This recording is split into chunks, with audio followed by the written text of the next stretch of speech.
Assalamualaikum Gambia, assalamualaikum Senegal, auditeurs yi na ngeen def mbaa yéen ci jàmm.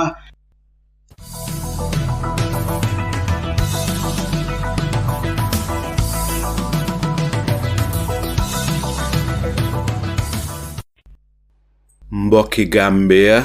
maa ngi leen nuyu nuyoob jàmm, yërmande ak barke fii ci Freedom Radio ak seeni mbokka Saliu Njai. ñoo amati mbégte gu mag dellu suwaat fii di waxtaan ak yéen. bési tey bi dal di tolloog bésub samedi fukki fan ak ñaar ci weerub octobre atum 2024. comme nan ko gën a xamee rek ci kàllaama angale tey la Saturday the 12th of October 2024. waxtaani tey bi ñu ngi gestu loo xam ne lu naxaree waxtaanee la mu doon mbir moo xam ne ñu bari buggun koy waxtaanee. ana la na tax buggun koy waxtaanee nekku ne xamul mbir mi nim fa tëddee xam nen ko waaye buggun koy waxtaanee. am ñoo xam ne dañ ko ragala waxtaanee. béréb yu bari dal na ñu bari nga dal di ko waxtaanee ba wax si li si sa xalaat nga jógee fa ñàkk sa liggéey wala nga xëy suba rek ñu ne daxaneen la. dal na ñu bari si àddina si. ñu ne freedom of expression lu am la si àddina si. nga dal di wax sa xalaat express sa views ñàkkee si sa liggéey ñu daxala sa liggéey wala sax ñu daxala sa university ba ngay jàngee wala nga nekk university lecturer wax li sa xalaat si bii mbir ñu daxala sa university ba nga jàngalee. bon ñu ne lii nekk na mbir mu garaaw la nag. ana lan la ñuy nuba mu nekk mbir moo xam ne boo demee si tawraat boo demee si injil boo ñëwee si quraanul karim boo demee si hadis ñu ngi wax gox gii nga xam ne moom la ñuy waxtaanee. alquraanul karim wax si lu bari yonent yàlla muhammad wax si lu bari ba nga xam ne wax ne mujjub jamaano lu bari dina xew si gox gi nii. ba saa si yàlla tey boroom xam-xam yu bari wax ne mujjub jamaano googa ak firnde yi nga xam ne mooy ànd ak moom door neen di ko gis. am na boroom xam-xam yu wax ne sax léegi tey Gog ak Magog Quran di ko ooyee Yaajuj ak Maajuj léegi tey ñu feeñ. am ñu ne léegi tey mun naa am sax si suñ dunda dineen dajeek jamaano Imam Mahdi. am boroom xam-xam ñu ne déedéet Imam Mahdi juddu na de. am ñu ne juddoogut. am ñu ne léegi tey balaa yàgga di nga gis ne Dajjal dal dina feeñ. ñu ne lii lépp lim firndeel mooy balaa yàgga yonent yàlla Isa dina feeñ si kaw suuf dina ñëwaat. am ñu ne buy ñëw Syria lay feeñee waaye booba dafa fekk àddina si yépp ñu ngi si xare surtout foofa sa Syria di Damascus. lii léppa hadis wax na lu bari si lii boroom xam-xam yi ba léegi ñu ngi wax. waaye nag boroom xam-xam yi lii lépp ñu wax political commentators si ñoom itam noppi woon. ñoom itam joxe neen li nga xam ne moo si seeni gis-gis. dafa am ay political commentators yoo xam ne saa yoo xamee ne àddina si jaxasoo na rek dafa am lu ñoo ooyee doomsday clock benn montar boo xam ne daf lay wax mujjub jamaano fi mu toll. ay at yu bari ñu ne doomsday clock bi mu ngi woon 11:30 at night. at yële ñu ne léegi mu ngi kootatu 12 midnight. jamaano yële passé at yële passé ñu ne mu ngi 5 minutes to midnight. waaye su jamono ji may wax yéen political commentators yi nga xam ne ñoom ñoo set di doomsday clock ñu ne it is just a minute to midnight before doomsday. ñoom xamun kañ la yomal xiyaam waaye dañ laa wan rek position yi àddina si fi àddina si tolloo nim garaawee gànnaay yu garaaw gànnaay yu bon yin defar kenn réerewul mbir li nga xam ne mooy xew ci goxi Palestine kenn réerewul mbir diggante palestinian yi ak israelis yi li nga xam ne mooy xew bu yàggul leen rey Ismail Haniya jógee fa rey Hassan Nasrallah fi mu nekk lu tolloog 42,000 Palestinians deeneen ban rey Ismail Haniya biir Iran jógee fa dal di rey Hassan Nasrallah Beirut Iran dal di retaliate 181 mixture of hypersonic missiles ak drones dal di hit Israel Benjamin Netanyahu ak nguuram bi dal di jóg ne dinañ retaliate barki démba dégg nañ ne Iran def ne nuclear test dal di test nuclear bomb di te earthquake bu mag a fa xewoon woneen suba rek Iran ne li ko dooree 6 o'clock in the evening ba 9 o'clock in the morning the following day bu kenn génn bu benn plane naaw ñu toog rek dégg suuf sa yëngatu biir Iran am ñu ne lii nuclear bomb la gaay doon test dëggalaam du dëgga Iran rek ñoo war a mun a génn leeral mbokkay àddina si jaxasoo na jaxasoo goo xam ne kenn waratuta tàng xam lu li nga xam ne mooy xew ñu xam ko jaxasoo na xamuñ ko jaxasoo na si jamono yii nag ki nga xam ne moom mooy di chairman of the OIC Organization of Islamic Cooperation nga xam ne gannaaw United Nations mooy di biggest world organization ki ko chair si jamono yi mooy président Adama Barrow jullit ñu bari si àddina si ñu ngi déglu di chairman of the OIC gisagun ko nag mu jël ay jéego waaye si jamono yi waroon naa fekk mu busy lool di wër àddina si di seet naka la ñu mën a def pour diffuse tension bi pour jàmm mun a am gisuñ ko nag mu def ko liñ dégg mooy dégg naa dem na noppalu ji mu ne fa jël liif fu fa sa Mankamankounda mu nga Mankamankounda waaye ñu ngi ko xamal ne ko àddina si yëngatu na yëngatu goo xam ne bii yëngatu àddina musu koo yëngatu fi mu nekk am na yahud yoo xam ne ñu ngi wax ne organisation am mbootaay min xamee Zionism ñoom ñoo hijack Judaism am na yahud yu wax ne sax Zionist yi ñoom duñ Jewish bokkun si diina yahud yi am na ñuy wax ne Benjamin Netanyahu ak ñu bari si nguuram gi tey ay Zionist leen am na ay raabaay elimaani yahud yu bari ñu génn sax di condemn nguuri Benjamin Netanyahu bi ne ñii duñ ay yahud ay Zionist leen ndax yahud leen lii mooy li ñuy laajte mbokk yi bala ñoo tàmbali bi waxtaan nen leen xoolaat suñ réew di Gambia ndax réew la ko mën a yóbbu kanam ñaar donga leen benn dindi fi lépp loo xam ne mooy gàllankoori réew mi dal di ko remplacer ak lépp loo xam ne mooy njëriñi réew mi mbokk yi nen leen xoolaat te gestuwaat gàllankoori réew mi si mbépp fànn nen leen xoolaat te gestuwaat li koy saafaraal si mbépp anam ngir réew mi suxaleku réew mi taxaw réew mi mun a naat Gambia mun a yegg ñun ñëpp fan bugga mu dal di yegg réew mi mun a dem kanam nga xam ne su boobaa lu tuuti la ñuy puus rek réew mi dal di dem ndax Gambia réew moo xam ne la ñu bari su ñun gëm neen ne barke buur yàlla moo njëkk a jiitu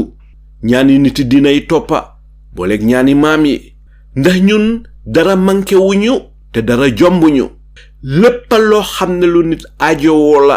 pour réewi Gambia mun a dem kanam buur yàlla may nañu ko ba noppi géej yu nangu ak la sa biiram suuf su naat ak la sa biiram teg si dolli buur yàlla may ñu xel rek koom-koomi boppam la buñ suñ jëlee suñ xel mi xelli ko nas ko ñaw ko daas ko namm ko bind ko waxtaanee ko jàngale ko teg si dolli di ko jëfoo dinañu jural ay njëriñ yoo xam ne suñ njorta sax musu fa woon a yegga lu tax ñun Gambie ñu dal di am xéewal yi ba noppi te mënu na lijjanti réew mi buñ xoolee mbéy mi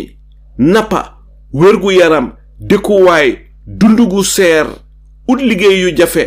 école yu seer garab yu seer kër yu seer tilim jàngoro mbalit mi ndox mi ak courant yu kamaj saa yu ne ñun ñu ne nit ñi dese nañoo bég te nit ñi dese nañoo kontaan bon ana lan mooy saafara si xanaa bon du def lu dut dal di dem jëli ki nga xam ne kii mooy suñ gan gan gi tey du kenn kudut Mr. Sol Jawara moom Gambian la yàgg naa di ko Sweden teg si dolli nag mu nekk koo xam ne bindakat la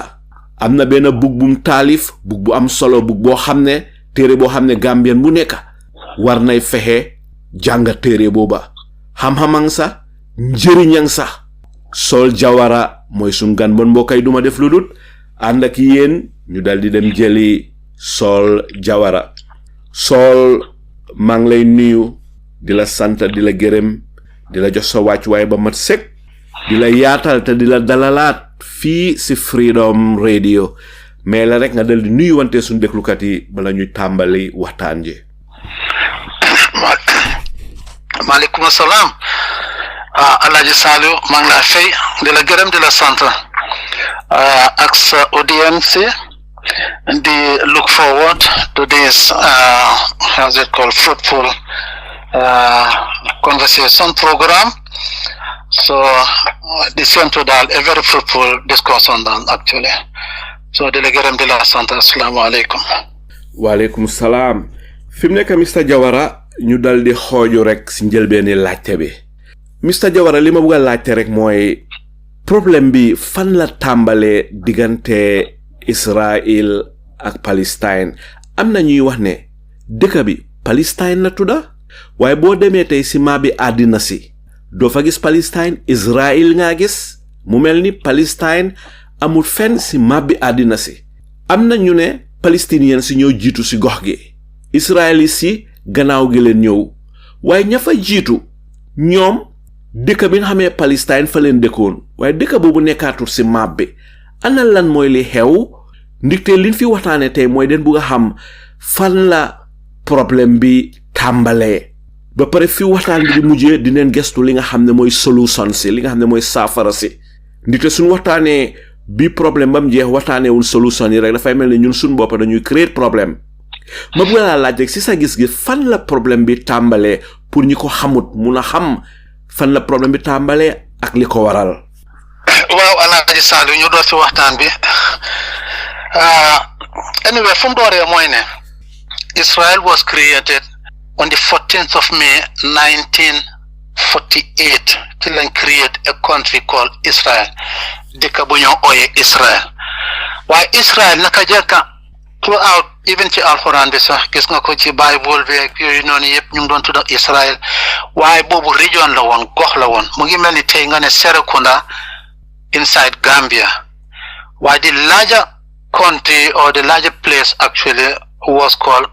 Palestine boobu mooy Palestine waaye Israel gox la woon foo xam ne fii yahudi yi dëkkoon nañ fa yàlla daan doon yónnee ay yonent ak yooyu noonu waaye in a bigger context Palestinians yi ñoom ñoo moomoon dëkk bi ñoom ñoo nekkoon di majority Jews yi yahudi comme ni nga ko waxee ñoom minorities lañ mos di nekk foofu noonu so ñu dëkkoon peace ak sëriñ yi ak arab yi Palestinians yi ever since for hundreds or thousands of years together. So after First World War 1917 xam nga boobu la woon First World War bi so ci la ku ñoo ooyee Theodore Herzl started a movement a Zionist movement. So Zionist yi na maa ngi dégg sax ci sa waxtaan yaa ngi koy wax yahudi ak Zionist yi they are different duñ the same duñ benn yahudi mooy Jews yi ñoom they believe in religion gëm nañ yàlla ak religion bi ak yooyu noonu coexisted or coexistence with like sëriñ yi jullite ak yooyu noonu waaye Zionist yi ñoom ñoo nekk ñoo xam ne ñoo ko mi fi xaalis ñoom yi fi àdduna rek lañ goom ñoom ñoo amoon this lifen naka la daate objective pour create a country called Israel pour only the Jewish people su ko defee Jews yi yëpp everywhere from all over ñu dellu ci dëkk boobu noonu So after the mungi door 1917 after First World War, because then there was a lot of anti-Semitism inside Europe, Jews were persecuted, racism against them, So after that, Palestine, the Ottoman Empire be from Turkey, after First World War be killer Ottoman Empire be down. So Israel living in Britain them occupy for Palestine. So when living occupy Palestine. So that's what after the First World War. So Chila guy Chila Jewish living be Zionist organization be guy meet with the British living British government so guy Chila in the car promise Nelen didn't create Israel, a country called Israel. So this was after the First World War, after living there. But by then Palestine was on the Mr. Jawara, mu melni the Ottoman Empire ñoo ñëkkoon colonize area ak gox gi xamé Palestine. Exactly. Gannaaw gi sila anglais tubabi anglais ñëw jël Palestine ci loxo Ottoman Empire bi. Ndax nonu la. Wa mu go. Lolu leer na nañ jekkalel.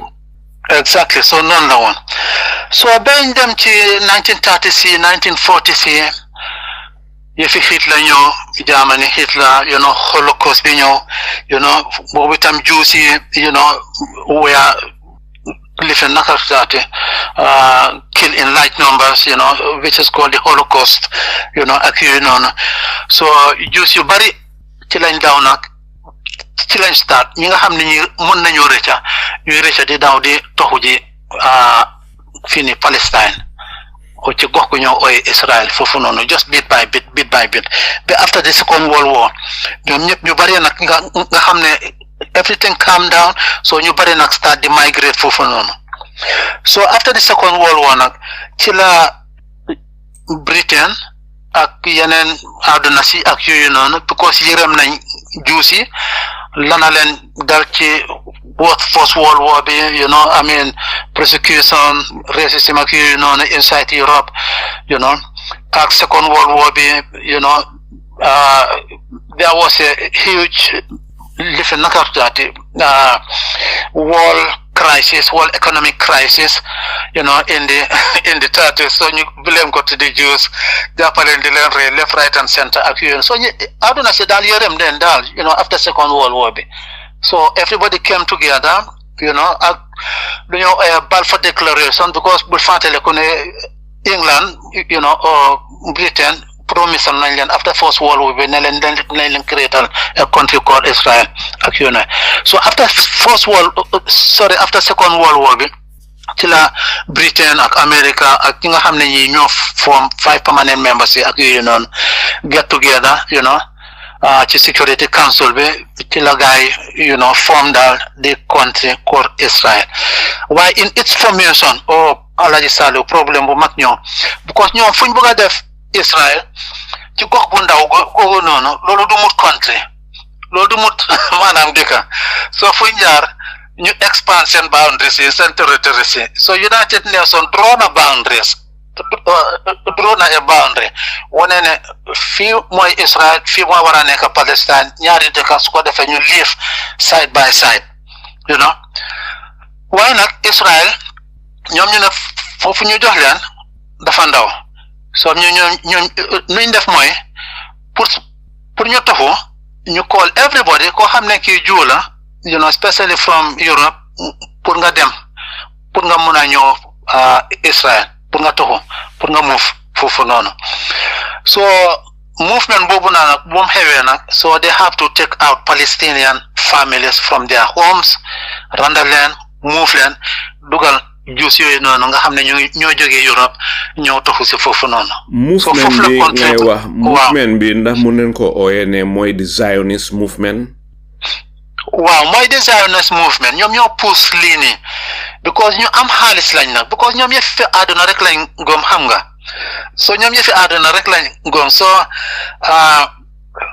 they own banks company yu mag yi ni newspapers yi media I mean companies yu mag yi ni loo mënti xalaat even Fox News Murdoch Jews la sorry Jew la Murdoch ci boppam Jew la from Australia ak yooyu noonu so di nga gis ne ñoom because they are so wealthy ak yooyu noonu so they control so many things so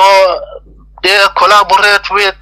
the politicians so ñoom luñ bëgg rek daal loolu la politicians yi day def because otherwise mën nañ leen a daaneel simple and straightforward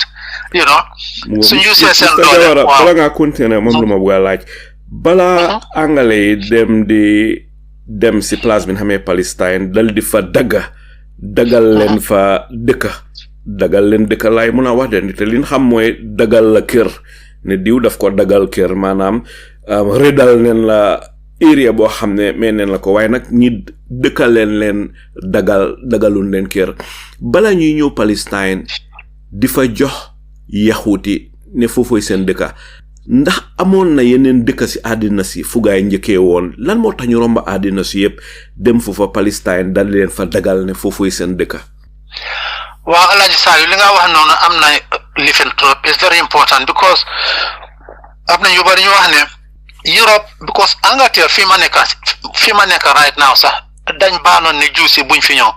because of ñu dem prosecutor Jews yi they were unwanted throughout because seen tour yaaxaan nañ seen tour ñi duga na figé na fele waaye anyway bëgguma caa jaar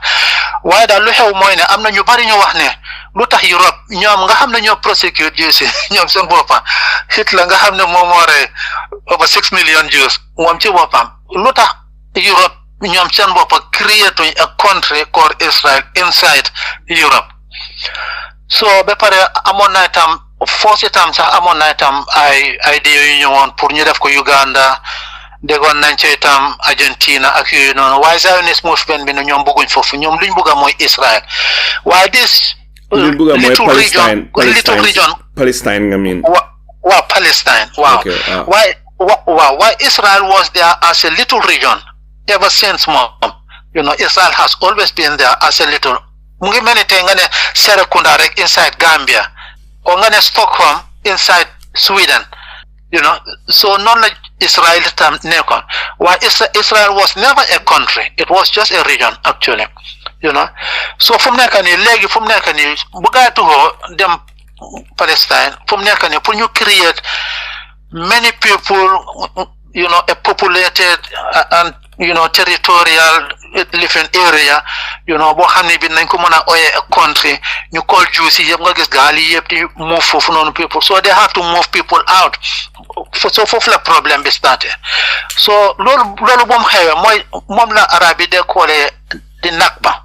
the catastrophe because it was catastrophic for the Arabic population ne nañ la génne yow néeg bi nga tabax néeg bi nga sampa yow yaa sa famille nga ñëw xëj na jubu jógee Poland jubu ñëwee jógee xëj na Angleterre o Germany ñu isu ko yow ñu génne la sa kër génne la sa néeg dugal ko fa loolu ban at la bu ngay defee li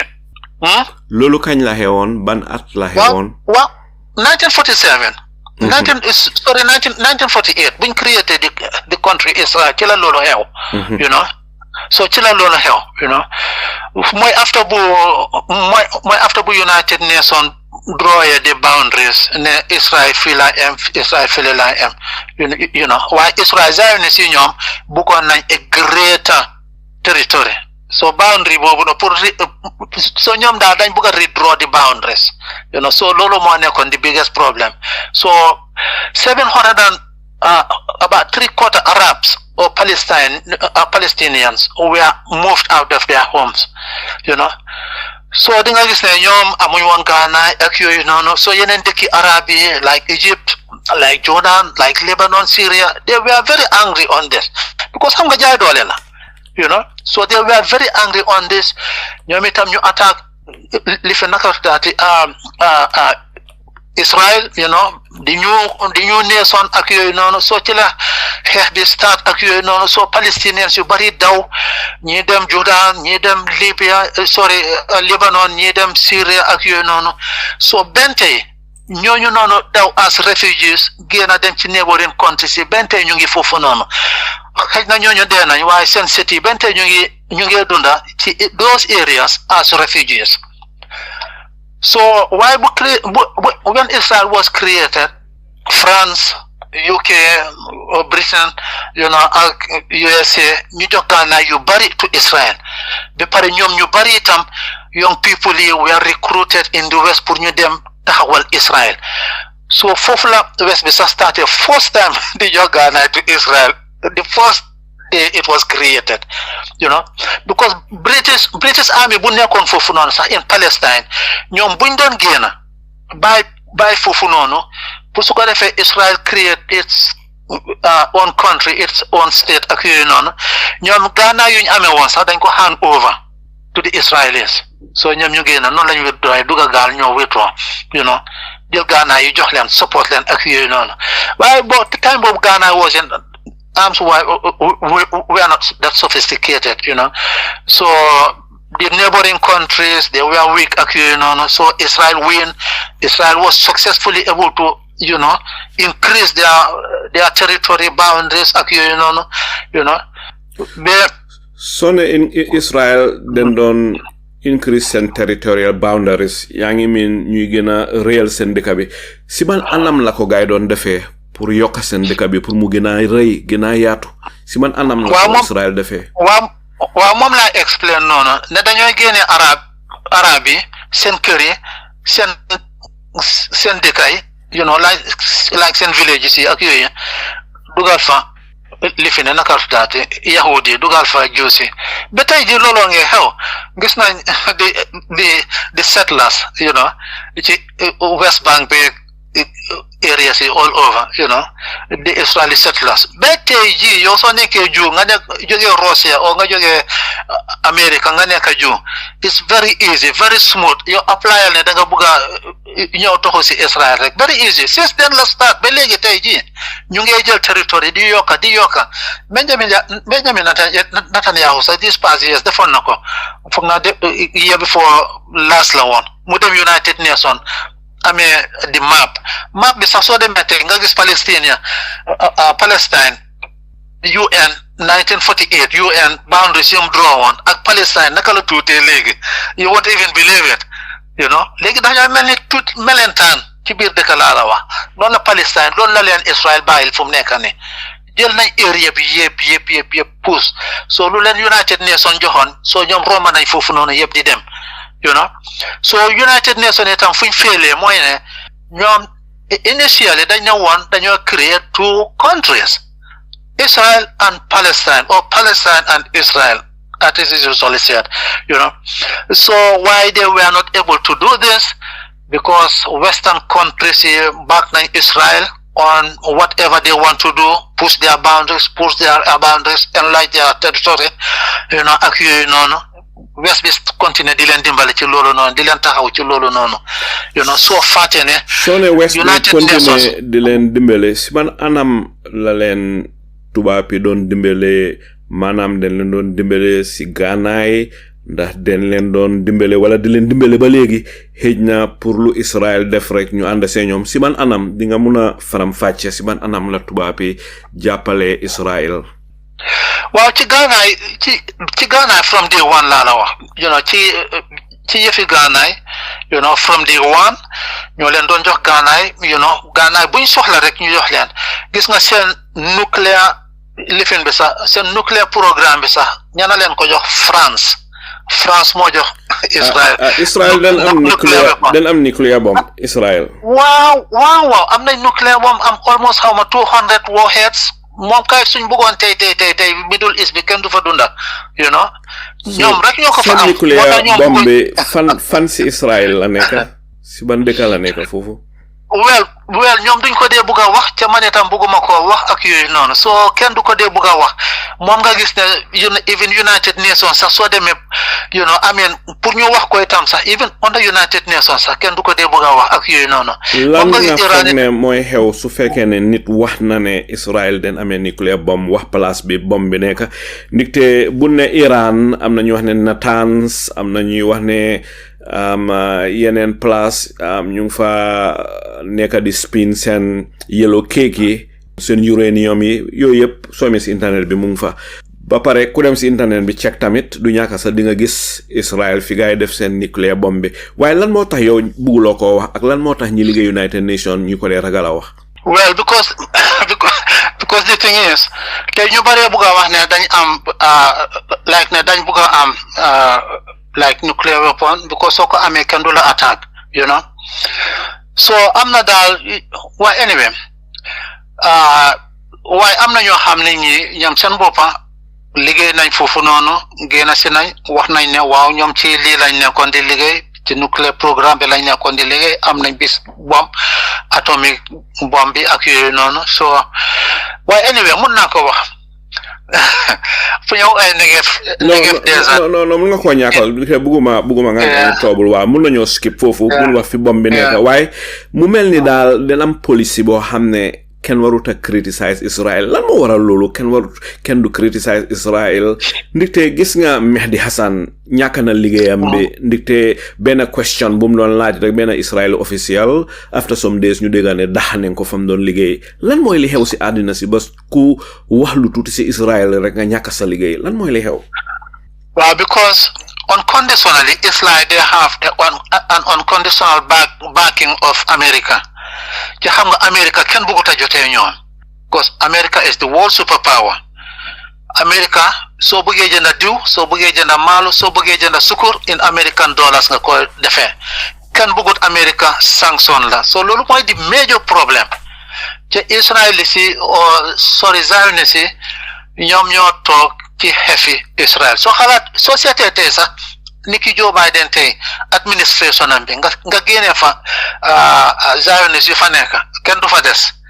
ñoom ñoo contrôle the state of America Joe Biden ci boppam daf daa ne moom Zionist la moom moo doon wax sax ne Israel su amutoon sax they would create it you know so moom ci boppam loolu la dee wax so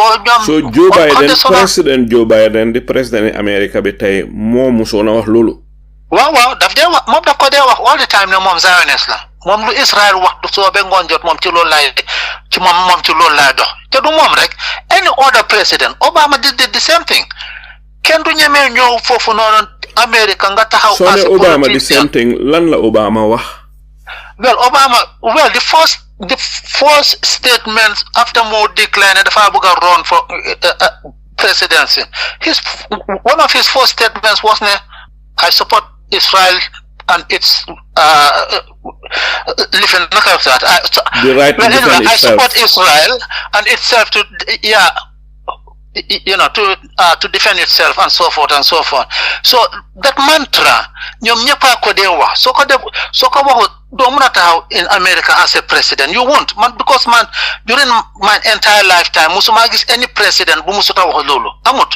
ci pare gis nga tam sax xeex bi su jógee between Palestine and Israel all the time whether president minister official anybody journalist ñëpp a dee jóg di woy the same mantra Israel dañ am lifi naka pour defend seen bopp dañ am they have the right to defend itself so they can do whatever they want you know in simple words you know so loolu mooy di problème you know whether muy Obama whether muy anybody Obama la na taxoon mu amoon Nobel Prize bi because daf doon wax ne moom su ñëwee into power dina def all he can pour Palestine Israel problème bi solve moom dina ko solve you know man mi ma kontaan ba donate ko $50 during his campaign I was so happy Norwegian Nobel Prize committee bi ñoom itam dem jox ko Nobel Prize even though he hasn't done it yet ñu jox ko just because of Palestine Israel conflict bi ni saka ñun in Scandinavia ñun ñaareel Palestine lañ dee support mu ngi mel ni tey comme South Africa ANC seen struggle bi against apartheid rek Scandinavian countries itam ñoom ñu ci bari South Africa lifin ANC lañ supportoon ak yooyu noonu ñun naka jekka ñun duñ dee bëgga in Scandinavia duñ dee bëgga kuñ dee néewal doole ak yooyu noonu gis nga Sweden ni sax tey ñoom foog naa sax the first country in Europe pour recognize Palestine as a country. Fuck now. Netanyahu merci this was some years back, So Mr. Jawara, ñu delluwaat rek si di bin créé Israel in 1948 nga ne boobu moom la arab yi di ooyee di Nakba di great catastrophe. Wow. So lan mooy li xew gannaaw loolu bin créé di state of Israel yaa ngi doon explain ne yahut yi nekk Europe yëpp soo bëggee ñëw Israel li nga am pour def rek mooy pour apply rek gars yi welcome la waaye li ma bëgg a laajte mooy kañ leen génnee di name Palestine from the world map dal di ko remplacer ak di name Israel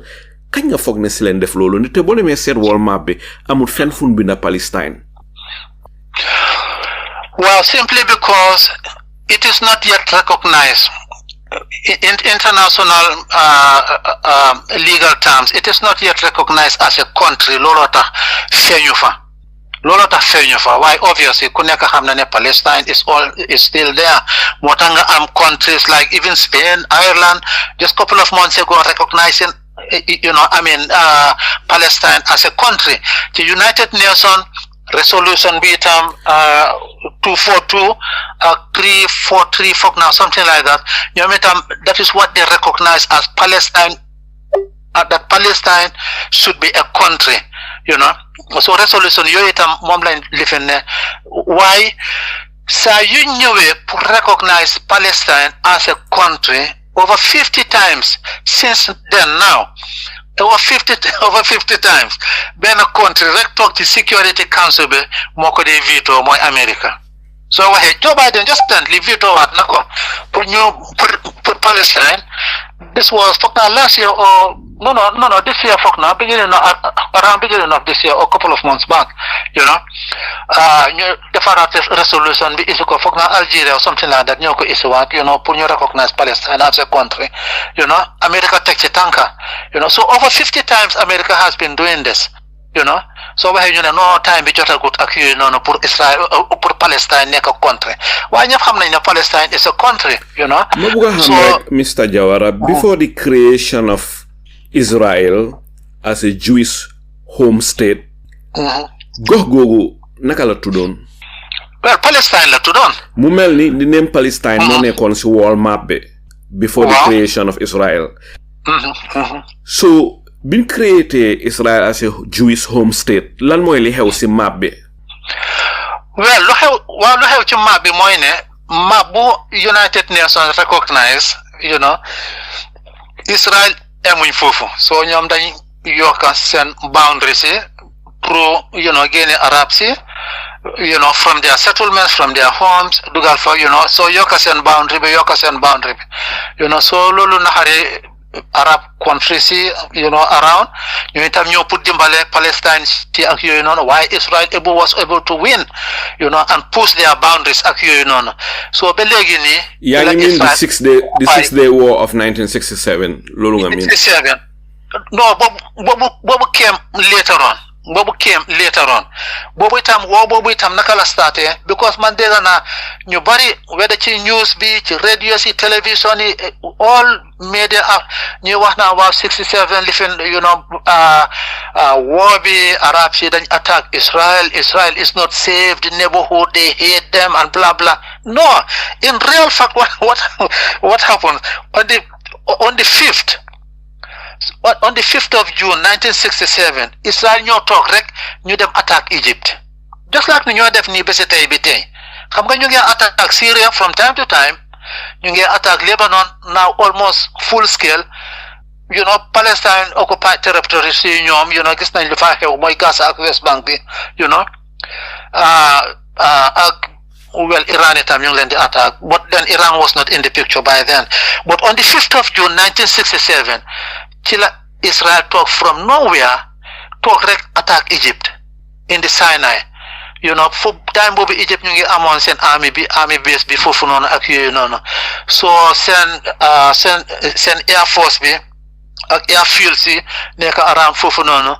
Egypt dem jël Sinai region bi foofu noonu boole ko ci seen territory as we are speaking today loolu leena itam am na lifin media outlets yu bari yu ma dee dégga amu ci kenn ku ma musa dégga sorry apart from kii Mehdi Hassan dégga naa muy ko wax you know about Shaba farms in Lebanon foofu itam Israel naka lañ def foofu itam dañ pousse Lebanon jël area boobu occupy foofu Syria itam ci Golan Heights itam ñu pousse foofu itam ñu jël foofu noonu you know so ñoom they are just pushing because Zionist li mooy seen aim and ambition pour a greater Israel from the river to the sea as it is named as it is called you know from the river to the sea so ñoom loolu lañ bugga you know so moom nga gis ne ñoom ci programme boobu lañ nekk right now di pousse seen neighbors yi yëpp di jël you know di pousse di dem di jël so Sinai in 1967 June on the 5th so gars yi toog rek attaque Egypt you know jël Sinai region boobu noonu yëpp ak yooyu noonu ba yàlla def ci jaama foog naa 1978 so ci la gars yi am Camp David lifin bi naka la tuddaati Camp David accord you know ak yooyu noonu so gars yi came to an agreement you know Israel ci lañ delloo Sinai area boobu noonu ak yooyu noonu so Egypt ñoom itam first time an Arab nation recognize Israel as a state as a country ci accord boobu lañ ko defee woon you know ci accord boobu lañ ko defee woon so in exchange with territory you know so ci la gaay jël Sinai so Egypt door a recognize lifin you know Israel as a state ak yooyu noonu so loolu moo xew so Israel since then ever since until today we are speaking ñu ngi push seen boundaries yëpp rek di jël rek you know yaa ngi ne Israel ñu ngi push di jël dëkki jàmbur yi ma bëgg a xam rek ndigte àddina si dafa am international court boo xam ne dispute si xewee diggante ñaari dëkk mën nañoo dem foofu ñu daal di resolve the issue lan la United Nations def wala wax pour bugg a jaama dal di am ba pare pour bugg a am Israel bàyyi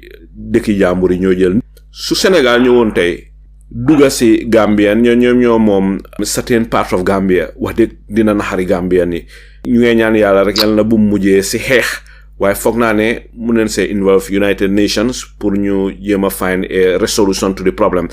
si ngaatal li ma bëgg a laajte rek mooy lan la United Nations def pour wan Israel ne ko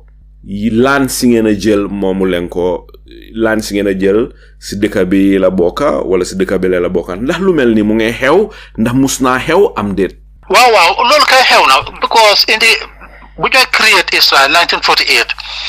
ci la United Nations itam create Palestine as a country waaye lu xew mooy ne Security Council bi dañ accept Israel as a country ba pare acceptuñ Palestine as a country xam nga loolu moo isi problème bi yëpp. si sa gis-gis ndax foog nga ne lii lu war la am déet. déedéet obviously ne loolu warut ma ne ko loolu warut soo gisee àdduna si gën a naxari loolu la because ñi ñaa ngi mer julit yaa ngi mer ne loolu warutoon a am nga ñëw dëkki jàmbur jël ko mu ngi mel ni tey nga tabax sa manson ba mbaax man ma ñëw ak suma gaanaay fekk la yaa sa famille sa manson ma jël ko nangu manson bi soo maa wax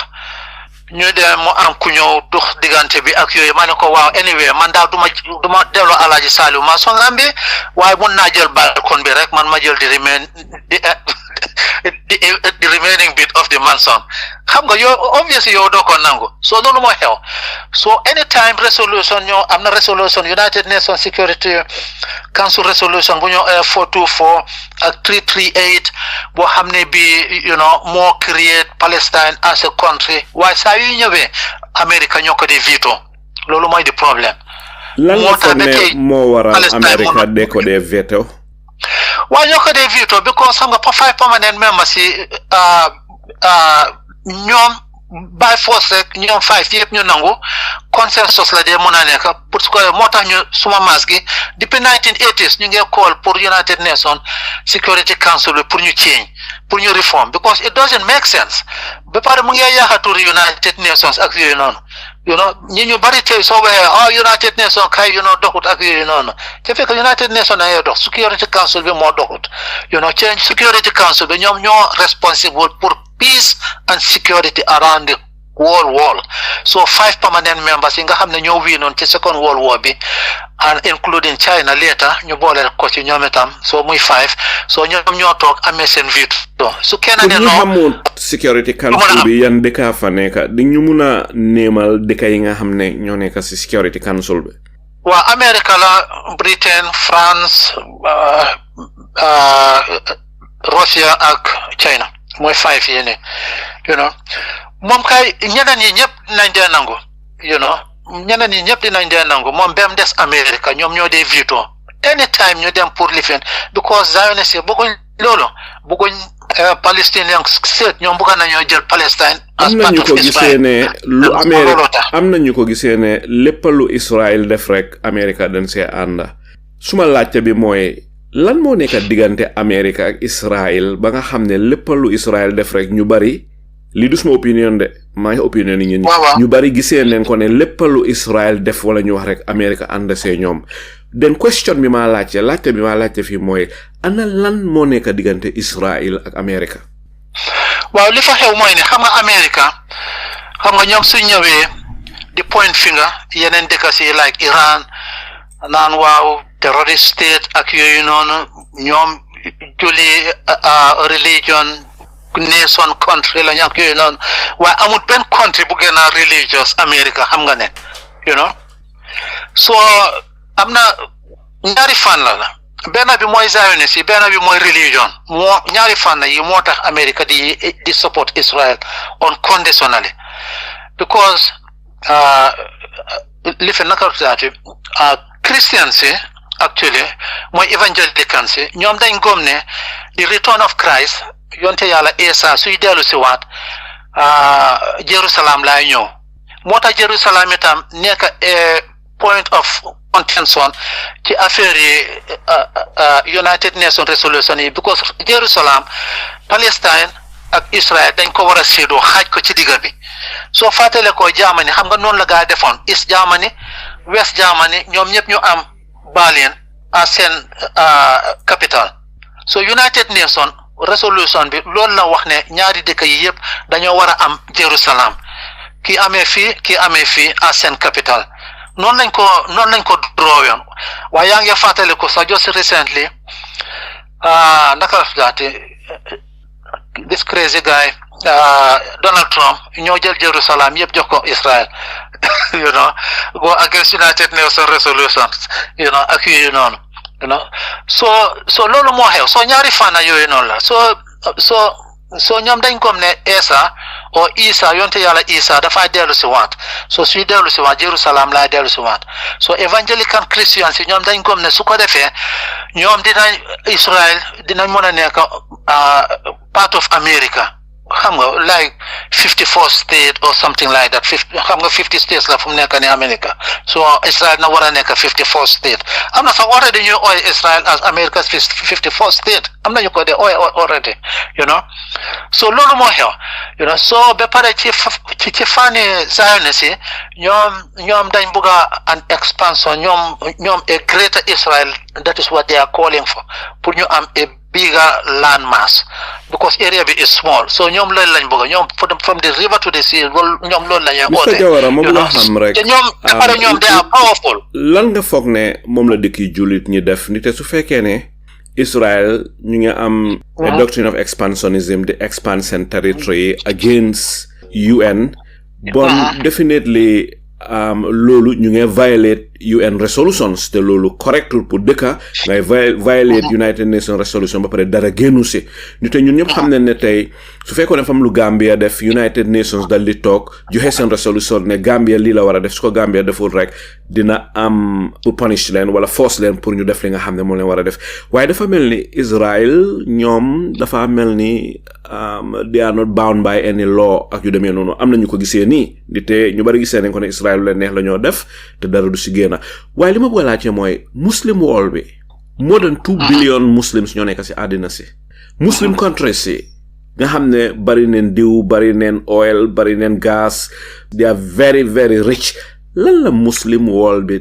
def pour peacefully force Israel pour ñu abide by the resolutions of the United Nations? Well, the thing is, xew-xew bi mooy problem bi mooy America. Just as I said before, Muslim world bi many of these powerful Muslim countries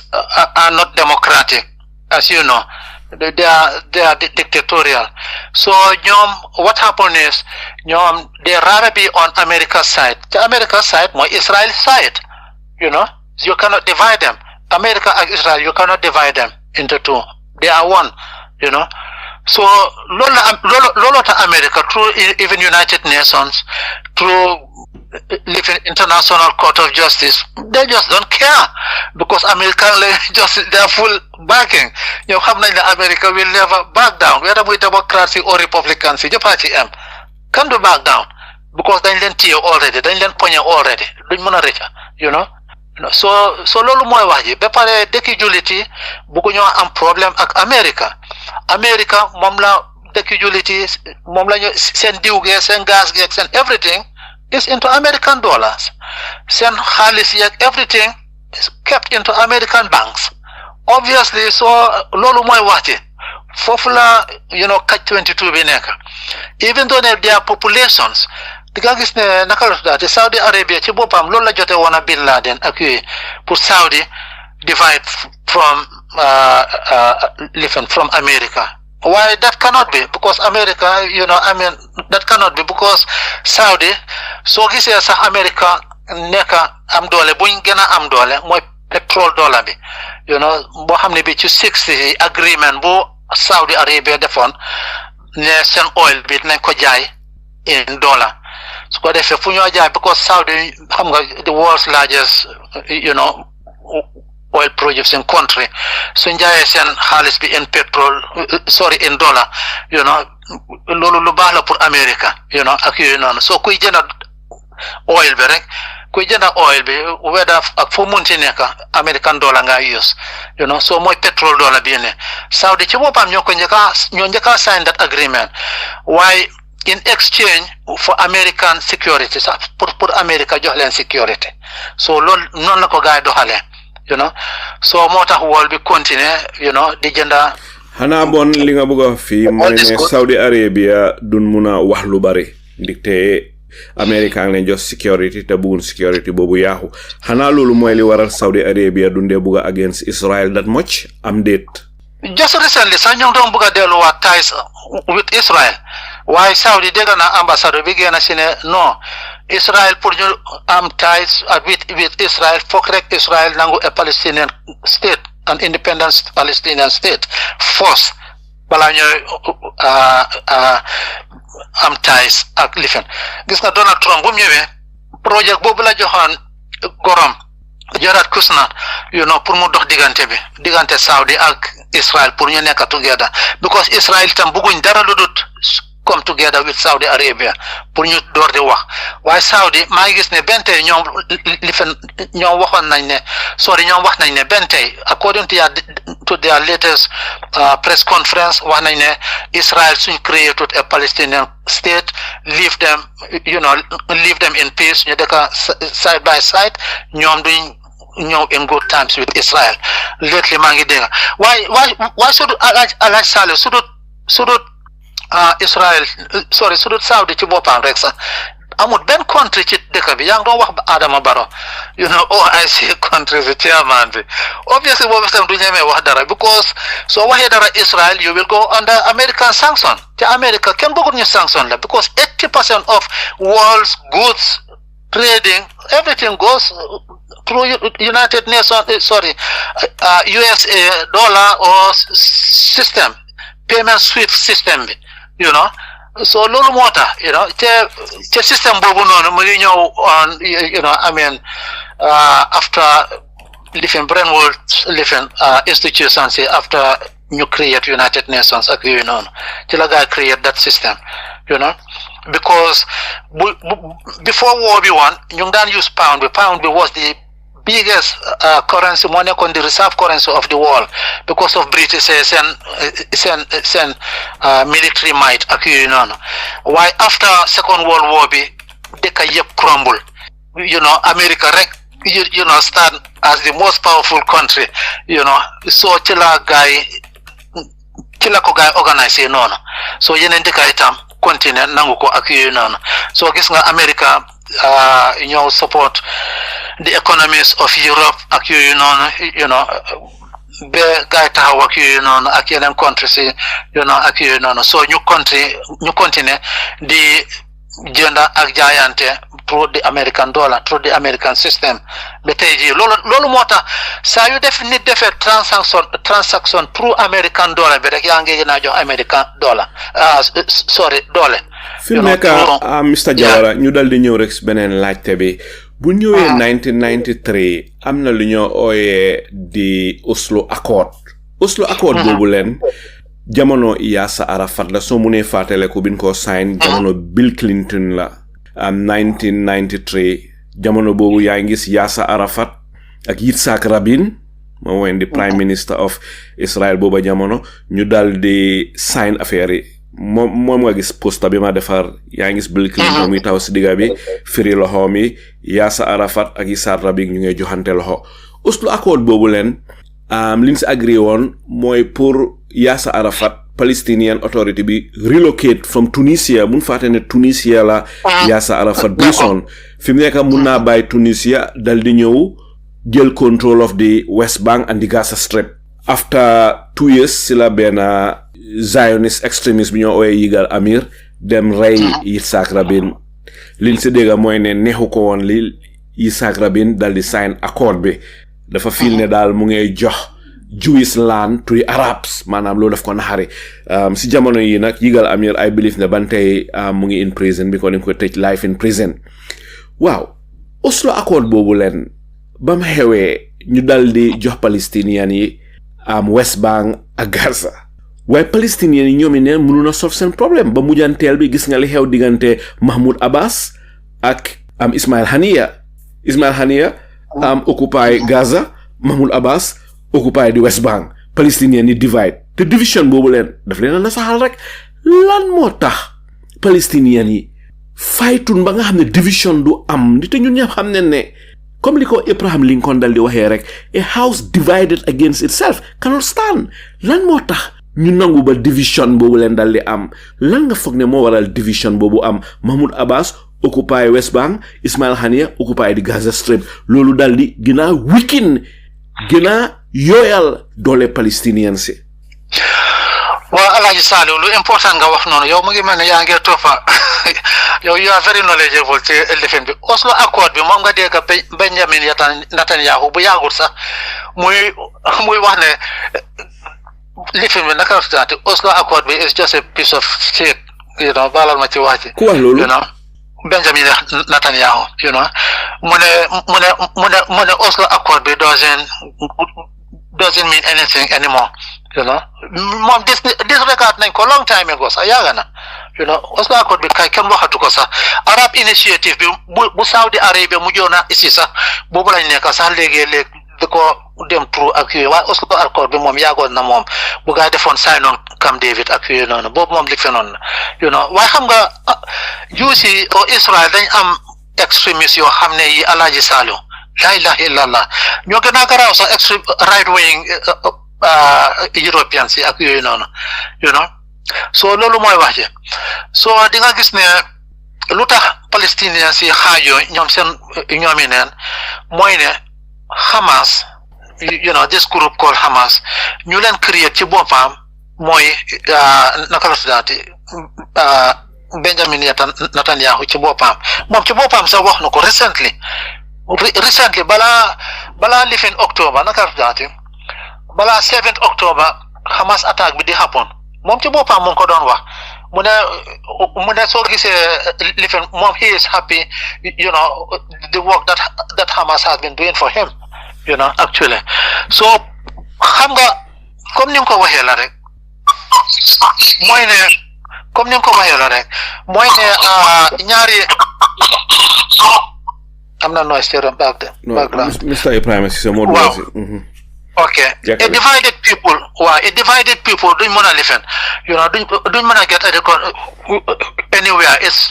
just a fallen people actually so loolu moo xew so noonu la Benjamin Netanyahu create Hamas jox leen xaalis bari ay millions yu du jeexnu xaaj ne leen dem leen ngeen oppose PLO so waa xam nga naka jekka depuis time ñoom Sharon ak ñoo ñëpp I mean leader bu Palestine ici PLO ici rek Israel dañ ko dee reject man depuis ci ADC yaaga naa di wax even suma xariti Swedish si on the United Nations dama leen daa wax ne Israel is not ready for peace ñu naan ma Solomon du naïf danga naïf rek waaye obviously Israel bëgg nañ peace ak yooyu noonu waaye exactly lu ma doon wax Israel musuñoo bëgg a peace fu ñoo wax yi fi conference agreement accord all the time Israel ñooy taxaw ne non Israel mu ñooy taxaw ne waaw ñun leader bi sax ñun recognize suñ ko ñun leader bi sax kii terroriste ka ñun leader bi sax li ñun keneen lañ bëgga nuñ defoon Yasser Arafat rek confine ko ci këram gi house arrest for so many number of years mu jëji kooku dee ak cancer ñu bare nga wax sax ne dañ dugal ay cyanide ak yooyu noonu ci ron ak yooyu noonu muy koy inhale bit by bit dëkk ci loolu condition yooyu ba dee ak yooyu noonu because ñu nga wax sax na pour grève am bi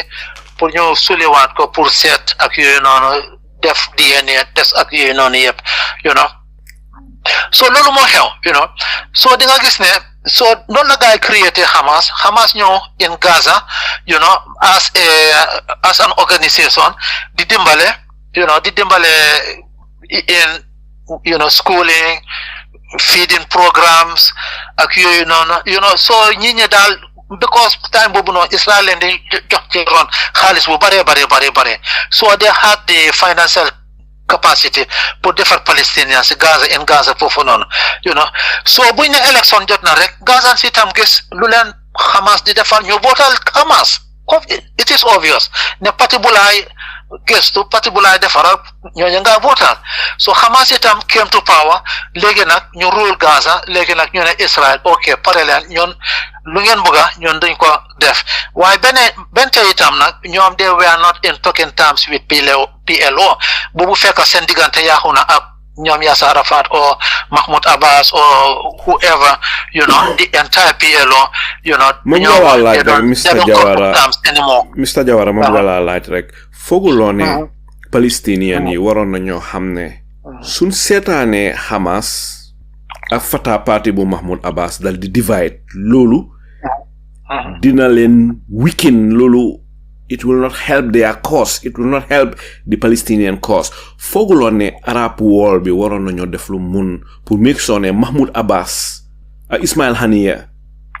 reconcile leen seen differences waaw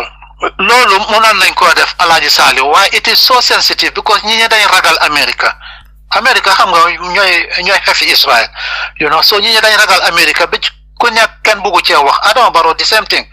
gis nga Macky Sall ci boppam yëfi 7 octobre ñi àdduna si yëpp di protest Macky Sall ne bu fi kenn yëngatu yëpp de ñëpp toog leen Sénégal kenn protest kenn ñemewut a yëngatu so lii mooy wax ji lii mooy problème waaye it is obvious ne mënoon nañoo wax diggante bi waaye ñanañ ci wax about 3 to 4 months ago China lan nga foog ne mooy li tax dëkk yi day ragal against America xanaa America dafa am fu ma mun a jaare dëkk yooyu punish leen secretly lan nga foog ne moo tax dëkk yu bari ragal pour oppose America déedéet not secretly de America suñ dégguloo lu ma la wax America suñ la sanctionné o suñ la mere obviously doo mën a jënd dara ci ñoom doo mën a jënd dara ci àdduna si doo mën a def seeta Cuba naka la mel seeta Venezuela naka la mel seeta Iran the same thing America suñ la sanctionné you cannot do nothing loolu mooy waaje doo mën a jënd dara. maanaam America daal ñoom ñu contrôle àdduna si ngaatal. waaw exactly ñoo control àdduna si through their monetary and financial system. xanaa world bi mënul a devise another way boo xam ne dina mën a bypass American monetary system bi nite maa ngi dégg Iran ak China ak Russia ñu ngi waxtaanee lu demee noonu. No, not only them but the BRICS a new world is coming up. Am na article bu ma binda sax ci suma Facebook bi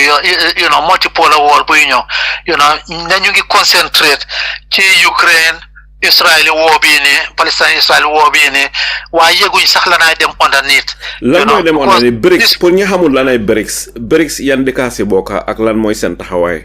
Well, BRICS mooy an organization,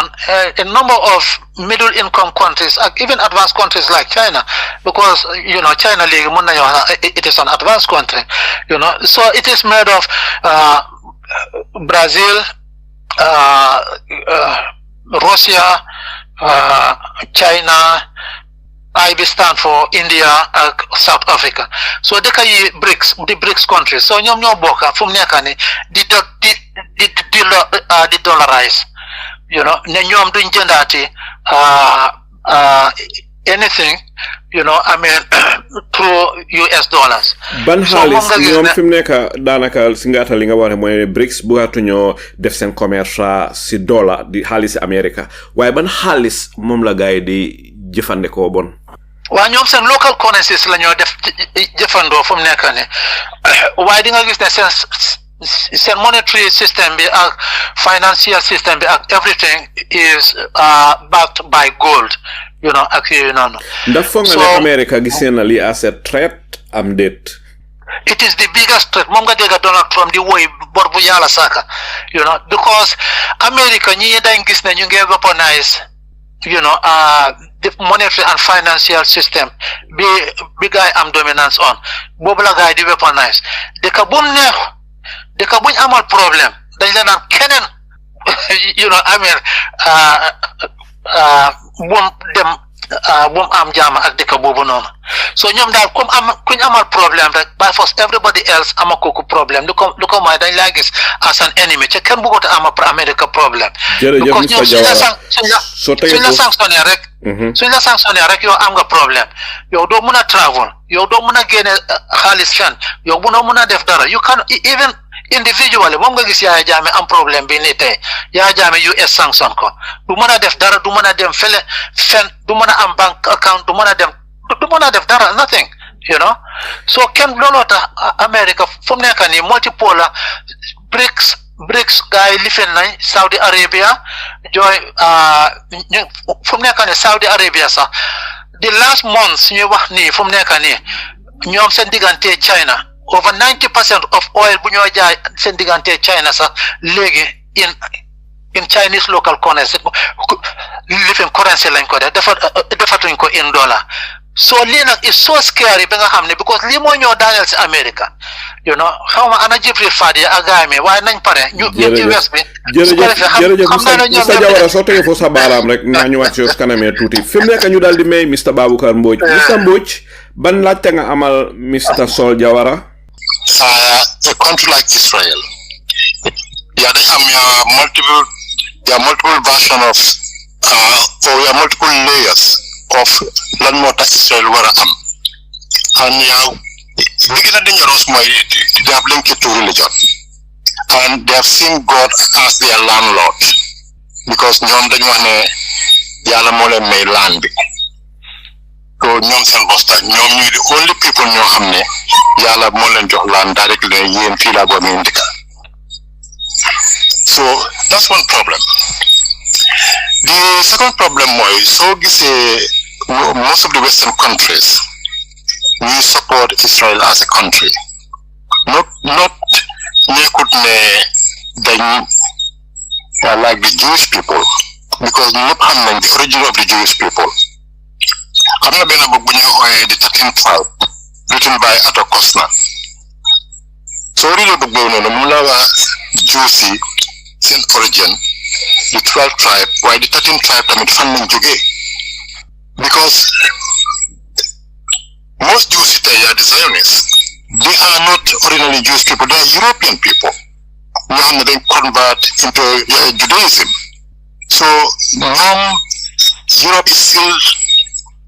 trying to protect their own people and their own interests. Comme les Kiwareg, les Solwa, ce fait que Hitler immorted 6 million Jews. They give them part of Germany. So they are a little more logical. Why you think they'll be always they are going to move to somewhere else? So certainly like your Jewish last names, Kaczynski. That's not a Jewish last name. That's an Eastern European last name. So these are the problems in some. Nyom si land bi dañ ko tënk si ñaari boor ne mooy Europe lañ leen support because most of them are actually Europeans. Number two, because of ñoom dañu ko tënk ne yàlla mooy seen landlord. So how can you fight with somebody ku wax ne yàlla mooy landlord am? So your problem is here nañu de am. Waaye ñu ñëw tey the Arab states. Arab states say lan moo tax ñu nangu lii xew nii. That is the biggest question. Comme le Solon explained, Saudi Arabia, they have so much money in the United States. Ñu ngi ragal ñu yëngatu ñu sanction leen. So seen xaalis bi nekk foofu ñu freeze ko like li dal Venezuela. So ba pare yeneen states yi nga xam ne pare nañ pour xeex ñoom amuñ doole noonu a country like Yemen because ñoom they don't have anything to lose. Waaye the Muslim umma tamit man yaa boo ma dégg na jaaxal Alaaji Saliou xan yaa moom laa bëgg a laaj sool fu mu nekk nii Muslim umma bi pare nañ pour xeexal anybody else waaye pare nañ pour xeexal seen boppa because soo checkee the power just Egypt, Syria, Jordan, then Lebanon. Only these 4 countries like suñ nekkoon benn attack on multiple fronts. For many, Israel will survive. No, it wouldn't.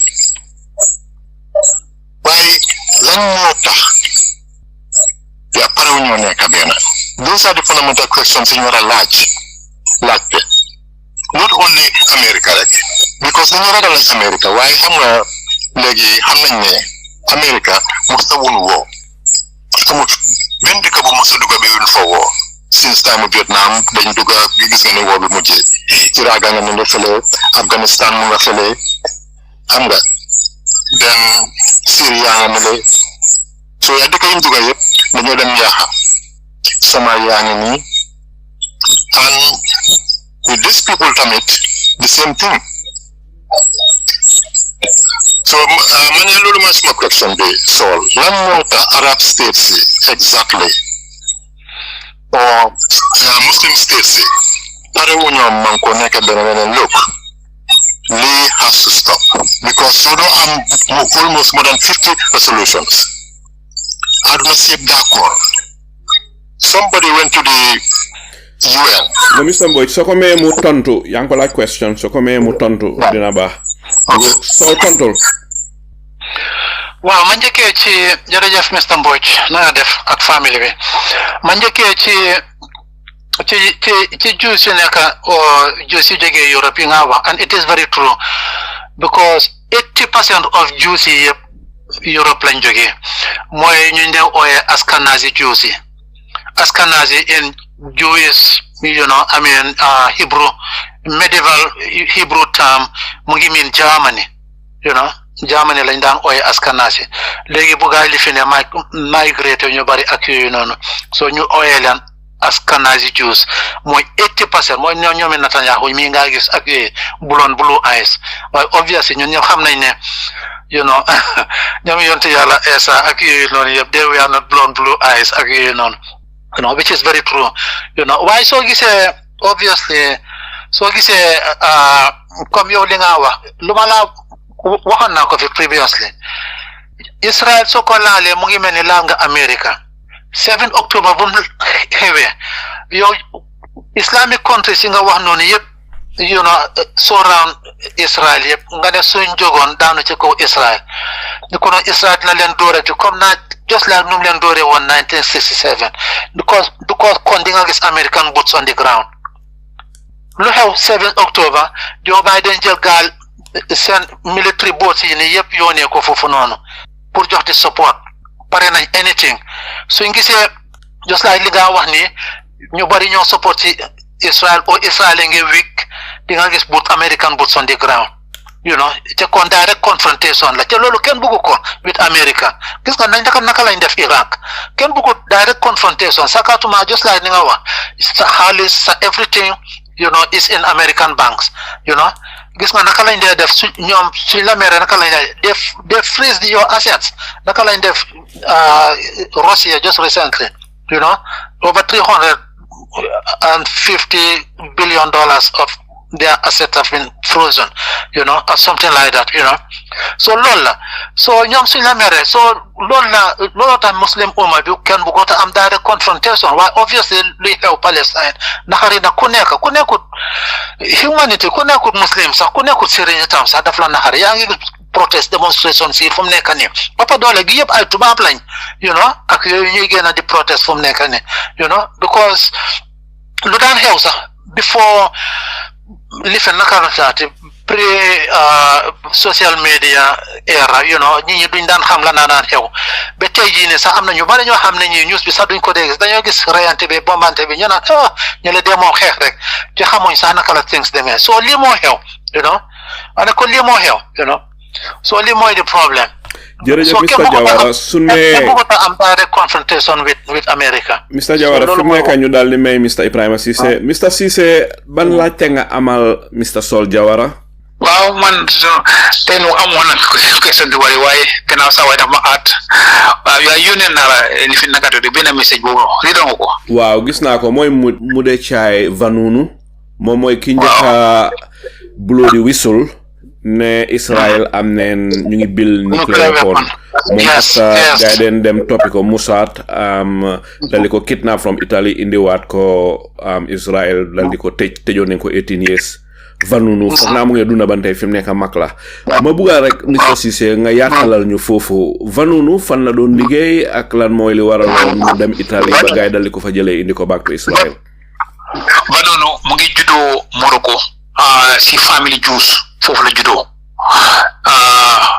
so waaye xam nga Jews benn so mu dem nag he's a very bright guy he's a scientist nuclear scientist moom mu ngi doon liggéey si di nuclear programme bi Israel bi after nag bi mu fiilee ne guilty xam ni force woon naka tey ñoom kii naka waay tuuti maa ngi fàtte trop ñi nga ñi njëkkoon a jagal atom bombe bi after bi ñu ko lifinee ñu bari dañ suicide ñoom kii naka tuuti sax naka fat na sentir la ñëw so afterward moom moo dem mu révèle ne di nuclear lifin programme wall bi confirm ko ñëpp xamoon nañ ne mu ngi am waaye moom foofu laa liggéey is a nuclear scientist du ñëpp so then afterwards si la rëcc nag mu dem na Italy bi ñu ko bëggee jax mu dem Italy so nag xam nga Moussa they are very competent so ñun nax ko si benn yocc nga ak girlfriend am ñoom ñoo ko set up mu dem bis bu foofu la ko gars yi kidnappé mu dem so dañ ko tëjoon life nag waaye afterwards ñu saaf 18 years lañ ko bàyyi waaye 21 na mu ngi biir Israel with very restricted pour bu mu génna so kooku moo ko débiroon loolu am na man si ma bëgg a xëy mooy ne jullit yi dañ digala li ngeen di wax digala li Mr Jawara di wax ak li Mbodj wax digala waaye gis nga doomu aadama loo bari doole dafa am fu moo em 1972 ñun ñuy wax yëpp xamu si dara waaye 1970 soo leen bàyyi seen xel di oil embargo bi nga xam ne tey soo gisee price oil that's true American ñoo ko dominé doon Saudi Arabia bu njëkk seen kii gu njëkk saako xaalis lañ leen jox yi mel ni oil lañ doon jarabaa $2 to $3 waaye Gaddafi soo gisee ñu xiit ko Gaddafi bi mu ñëwee es di young révolutionnaire moom moo xam naka njëriñu oil xam nga moo doon ci ñu yi Saudi yu yàgg yi foo ñu ñëw so ñoom dañ leen jox saako xaalis ñu dugal seen lifin bi naka seen lifin foofu noonu so American si leen use so bi Gaddafi ñëwee nag moo Bohayen some Muslim leaders body Indonesia guy ak these young guys def na oil embargo sila oil price yi dugul bi nga xamne wol bi daanu koko laaj euro fini lay ko mak yep koko laaj yi di nga temps bu ñu say ko lañ doon dawal li nga de digala ñu bari ñu ngi jël seen xaalis dugal ko ci American dollars ñu ko def fi America ñu ko def feneen waaye Muslim umma 20 ñu ngi bari doole boo xam ne United ma wax leen dara South Africa apartheid tubaab bi luñ bëgg a juusi gi nga tubaab ak juusi luñ xari de woné ko ci alxuraan bi dañu am interest waaye bis bu gisoo America am na ñoo xam ne ñoo gën a xeet tubaab ñoo gën a xeet juusi benti mu fa waaye dañ def e common ground pour xeex julli di suñu United South Africa so gisee ñu am independent dëgg lu mu amoon dictator most of the African leaders they were totally united even sax ñoom moo butu mu nga wax nañu bon they were totally united pour apartheid daanu loo tax apartheid daanu waaye man fi dama ko di wax fii dëgg julli laa dëgg xal laa dëgg foo jaar dimbale sa bokki julli di te ñun tam julli tam waruñoo tooñ kenn waaye arab yi number one nañ ko jëlee si arab yi they are not united dëgg la yene fii man gis naa ko yonti yàlla Muhammad bi ko kare kacoo demoo si benn dikki arab boo xam ne protest na Indonésie la Afrique Sénégal ak dikka yooyu ñoo protest léegi nii c'est South Africa soo fa demee am na jullit xëy na benn 10 or 15% les def Christian lañ South Africa ñoom ñoo am di guts pour yóbbu nakatori fii nakatori Israël si international court of bi ñoom ñoo ko fi def Gambie tam lu mu bon suñu dëkk bu dafa tuuti de nañ bàyyi suñu xel ñu wax ne Adama Barrow moo nekk fi waaye su bi waxul ñu wax Gambie lu mu bon am na lu mu fi def loolu su waxoon na ko si benn meeting fii si jumaa ji fii man dama dem di wax bëri tay ma ne day julli di United Indonesia fi Pakistan fi Saudi Arabia fi Rohingya si bi leen rey kenn demut Gambie rek a ñemeñ te dëkk bu ndaw boobu yóbbu ñooñu si code bi so li nga gis ne suñu ko bàyyee jun arab bi number one dañ United digal a julli lañ waaye ñoomi neen dañ United dëkk bi ñii teetee Amérique tey ñëpp suñ teewoon seen loxo oil bi ak xaalis bi dina doon jël benn Amérique mënut a freeze ñëpp mënut a freeze xaalis Iran Saudi Arabia Morocco ak yooyu yëpp genn wàlli wool bi you have to trade with them waaye wonuñ ko dañ device système bi nekk si dëkki arab yi moo tax ñeneen sax ñu ngi war a bàyyi seen xel so ñu africain si dañoo jël yëpp bàyyi ko Afrique da nga gis ne PLO amul dëkkay arab yaa ngi wax ñan ñoo leen di kaa jox naka status naka do observer status OAU bi African organisation ñu leen di ko jox leen fa observer status ñoo leen ko jox so li ma fa nekk waaye dañuy ragal boo xam ne waaye dama wax ne su ko defee jërëjëf Mr Cissé somme Mr Jawara rek mu respond si li nga wax Mr Jawara ndax nga gisee li nga xam ne moom la Mr Cissé wax waaw li mu wax dëgg la Mr Cissé li mu wax dëgg la actually Arab countries or Muslim majority countries like 57 countries obviously suñ boole woon seen resources seen kaddu you know wax with one voice obviously nañ mun a am luñ doon bëgg rek nañ ko mun a am waaye duñ ko mun a def because of America so loolu mooy wax je kenn bëggut a am problème ak America suñ la boycotté bëgguloo mel ni Cuba bëgguloo mel ni Venezuela ak yooyu noonu o Iran sax tane na because ñoom they went around the embargo ak yooyu noonu ñoom their borders are open you know ak yooyu noonu they trade with India they trade with other countries around you know Afghanistan ak yooyu noonu ak Russia ak yooyu noonu in with their you know currency ak yooyu noonu so affect to them that much you know waaye gis America kuñ sanction obviously doo bëgg a lifin jërëjëf Mr Jawara fi mu nekk Mr Jawara ma dal di ñëwaat si beneen laajte bi for the sake of fair and balance am na ñuy wax ne Israel has the right to defend itself loolu mantra boo xam ne la amul benn Israeli président amul benn American président boo xam ne musta wax lii yow foog naa ne xam nga li ma bu baax a baax waaw ma bëgg laa laaj su fekkee ne dëkk yi wóor Israel yëpp muslim dëkki jullit leen ñuy wax ne Israel feel threatened ne li leen wóor yëpp dëkki jullit leen ba tax na Israel must be on the offensive all the time comme ni ko olof di waxee rek ku bugg a dee weexu fooguloo ne li tax Israel feel threatened mooy li ko dëkki jullit yi dal di wóor ñi nga xam ne ñu ngi wax lii yow lan moo si sa tontu déedéet ñuy wax lii kay ñàkk a xam la rek because itam mantra la boo xam ne bi la itam wéeruñ ko fenn because yow doo nekk ki am doole ki yow doo nekk assailant bi ba pare at the same time nga wax ne man I have the right to defend myself mu ngi mel ne ñu boole la xale bu ndaw rek liir rek ña la ngeen xeex nga jàpp ko di ko dóor di ko nagatoog yooyu noonu suñu waxee nga ne Alaaji Saalu suñu waxee doo bàyyi xale bi nga ne dama defense ma wuppa it doesn't make sense so loolu la Israel di nekk di def Israel explain noon naa ko fi soo gisee ñu nekk on the offensive constantly mooy ñuy pour ñu widen a greater Israel gis nga buñ amee lifen naka taati buñ amee agreement ak Jordan buñ amee agreement ak Egypt ci la seen everything calm down defuñ dara ak dëkk yooyu noonu waaye yeneen dëkk yuñ occupy like Palestine gis nga naka lañ leen di def very brutal occupation gis nga Syria biñ occupy Golan Heights Golan Heights boobu itam ci 67 woo bi la ko gaay occupy gis nga Shaba Farms itam Alaaji Saliou am na bés 2006 woo bi itam 2006 woo bi ñoom ñoo Hezbollah so ma toog in Sweden suba teel ma eew 6 o'clock laa daan eew déglu news 6 o'clock news bi rek ma dégga ñu isi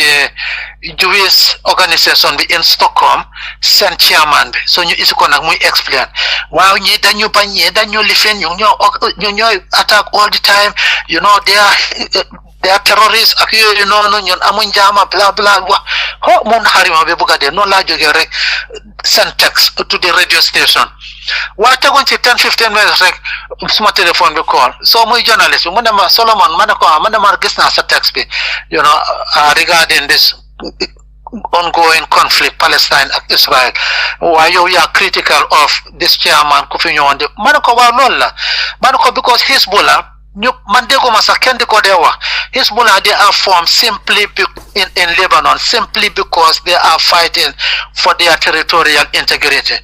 Shaba Farms yi nga xam ne dafa naat bi bugga dee dafa green ak yooyu noonu foofu la Israel dem occupy ba pare ne duñ fa génn moom nga dégg sa barke dem ba ñu ne fetel nañ ay peacekeeping forces ci fa nekk xaw ma yaa ngi ko doon dégg ci news bi. waaw maa ngi ko doon dégg fi mu nekk ma dal di ñëw si beneen laajte bi Israel taamaneen di wax ne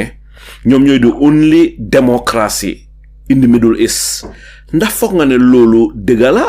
am déet lan moo si sa gis-gis. ma ne gis nga democracy man dama ko redefine differently because democracy is different in every country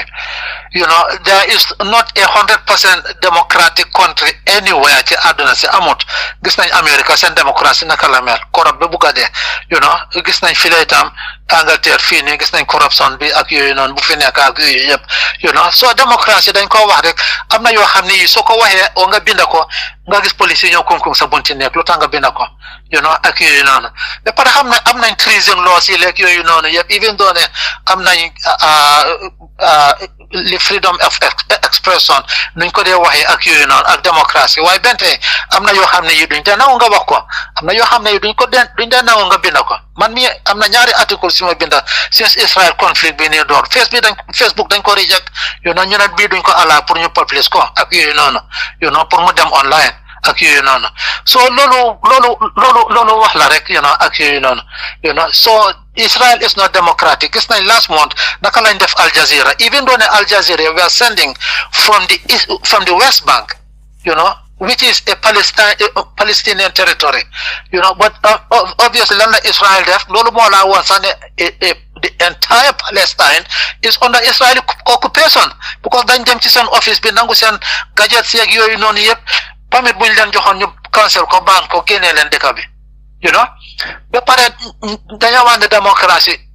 Israel sa boppa soo demoon tey biir Israel nga watch TV li nga gis Al Jazeera di génne outside of Israel doo ko gis inside of Israel yëpp la gars yi de living blood or whatever fi mu nekk ma dal di ñëw si beneen laajte bi wax la rek ma bugg a xam rek lan mooy si sa xalaat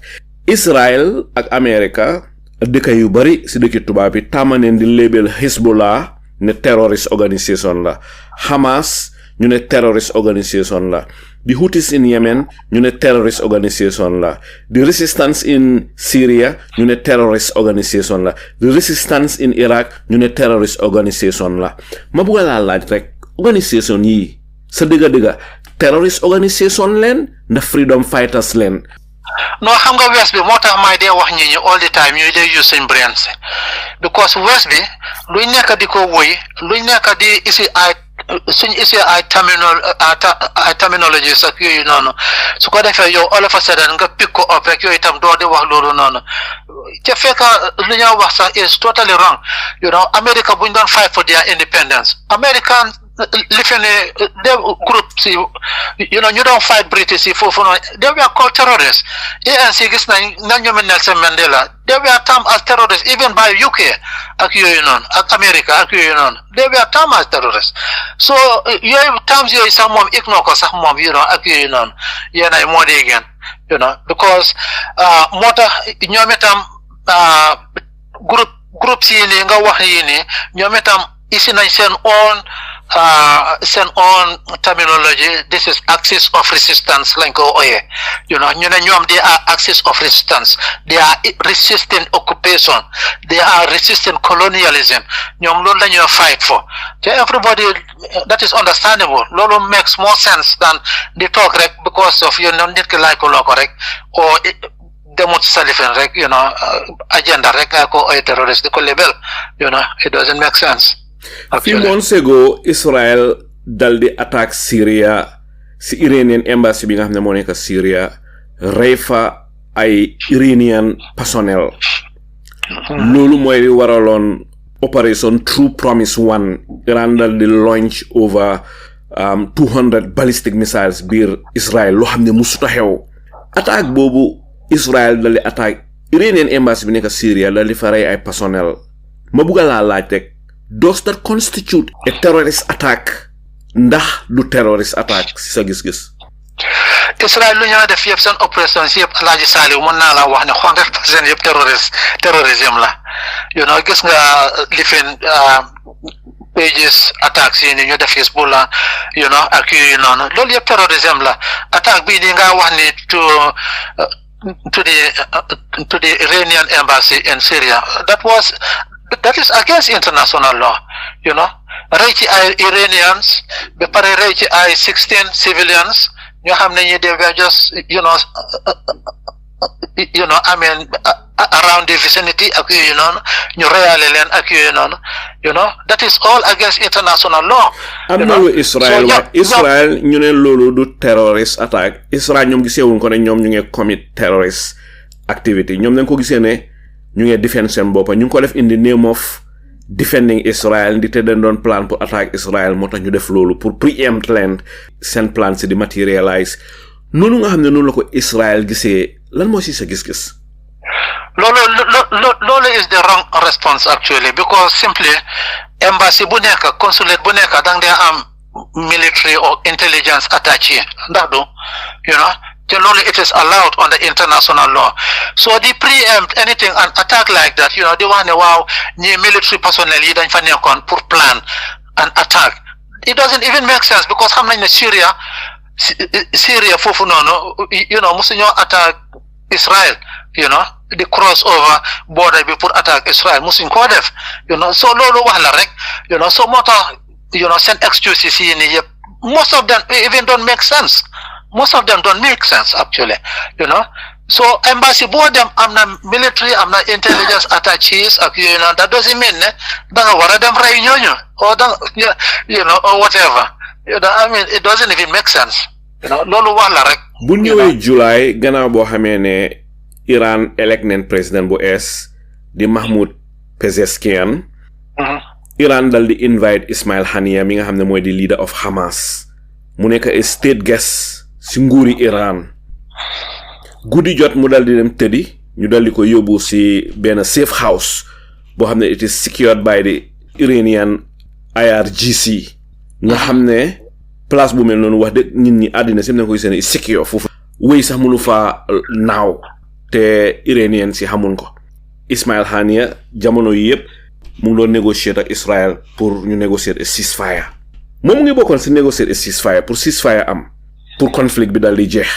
despite loolu mu ñëw Iran under Iranian watch mu dem tëdda guddi ñun ñëpp xam nañ li xew ñu bom néeg bam nekkoon moom bodyguardam yëpp ñu dal di dee liñ si dégg mooy ne Mossad Israël seen loxoŋ si